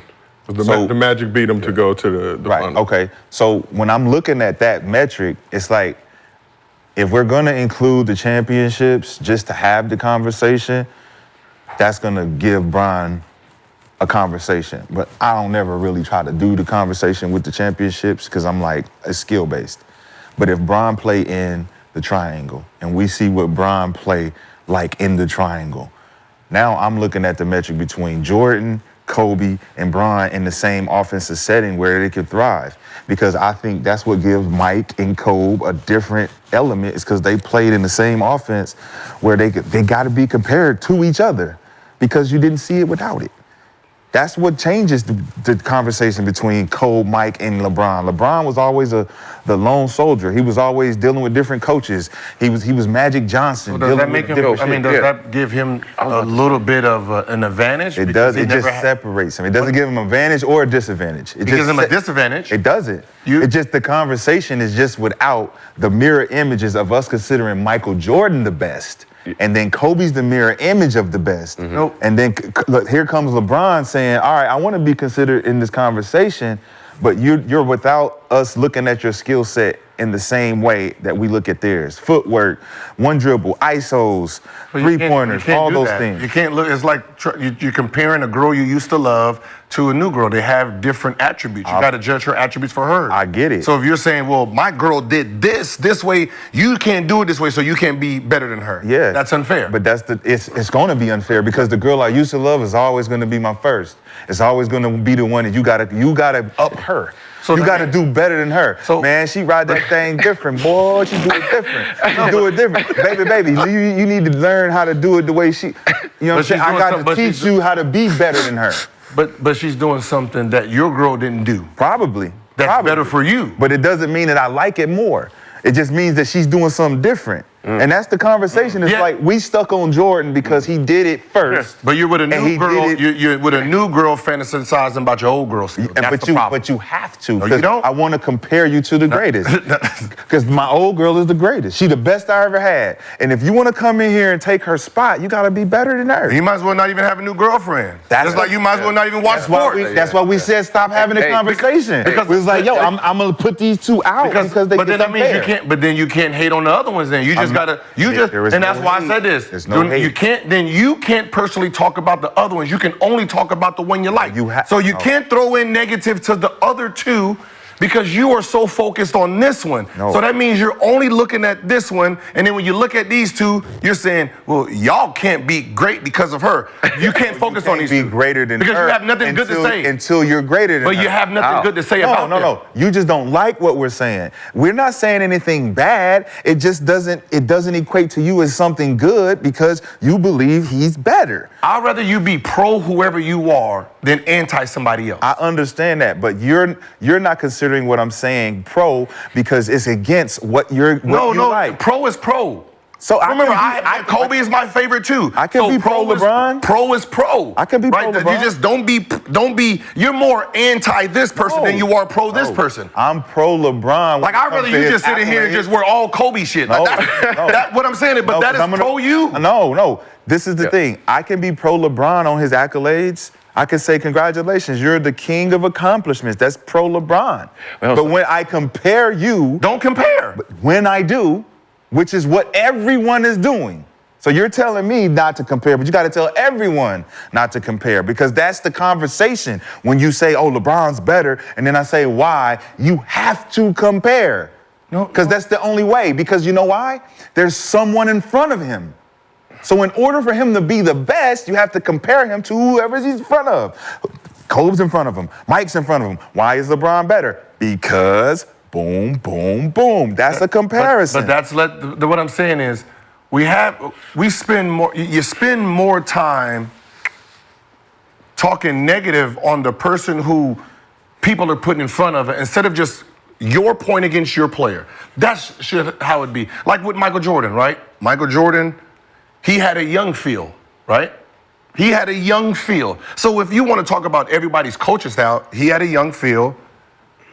Kobe has an advantage over Michael Jordan in coaching because the feel he gets is a bona fide Hall of Famer now. He wasn't a Hall of Famer when Michael Jordan had him. So Michael Jordan had a rookie coach learning how to be great. Kobe had a great coach. LeBron never had any of it. He had starter coaches. So he got 4 championships on starter coaches. So the one who should be in the front will be Kobe because of the coaching. So he has an advantage. So he gets a plus. He gets an A+ coach. Jordan, for the most part, had a F turned A. LeBron, F all the way through. Regardless of what you say, you're comparing. No, I'm comparing coaching. I'm comparing coaching. But you were comparing regardless. I'm not comparing nobody. But you I'm have comparing to. coaching. But you're comparing the situations. To coaching, Yeah, not but players. yeah, I'm saying, but I'm not the saying who's in situation front of affects who. the player, though. Huh? The situations affect the player. In a That's what sense- happens. So you're still comparing. No, what I'm saying is when you're talking about advantages, when players have advantages, this guy has an advantage on technology, this guy has an advantage because of this guy has an advantage. You have to factor in all of it. Yes. So you have to give points to every single one. Right. So when you say Kobe had the biggest advantage because he has a prime coach that already coached Michael Jordan. He already has it. So he failed with Michael Jordan the first couple of years and they won championships. So when he gets a young Kobe, he knows how to treat it. So Kobe has no flaw in a coach. Right. But we're not considering the coaching the part of his greatness. My conversation would be, all right, LeBron, how many all defensive teams did you win compared to Mike and Kobe? Right? Who taught him how to play? But you would have to compare it to have the conversation about, okay, why would we put LeBron at number 1 over these 2 guys when statistically he's never reached these milestones, attributing to the rest of his milestones? Then you say, all right, Mike never lost in the finals. Kobe has a certain win percentage in the finals. All of these different stats are going to favor these 2 other than LeBron because he didn't do this. But it depends on what's. That's what I'm saying. But that's a comparison. We have to compare them. They all have defensive. You're using defense. They all I'm just saying. I'm just one, right? Yeah, I'm just saying. As far as the comparison goes, when you have to compare at some point, you're going to compare something. Well, you're going to compare something. Then this is where coaching, right? Phil Jackson, defensive juggernaut type of coach. Offense and defense. His structure, the way he drafted, the players he picked, big point guards. He had a structure on how his teams looked. He was the first small ball, but it was small ball, big ball. That's how the Bulls played. That's how the Lakers played. Though, why was Kobe the only guard on the teams all defensive if they were so what I'm saying is, he got his defense from Gary Payton.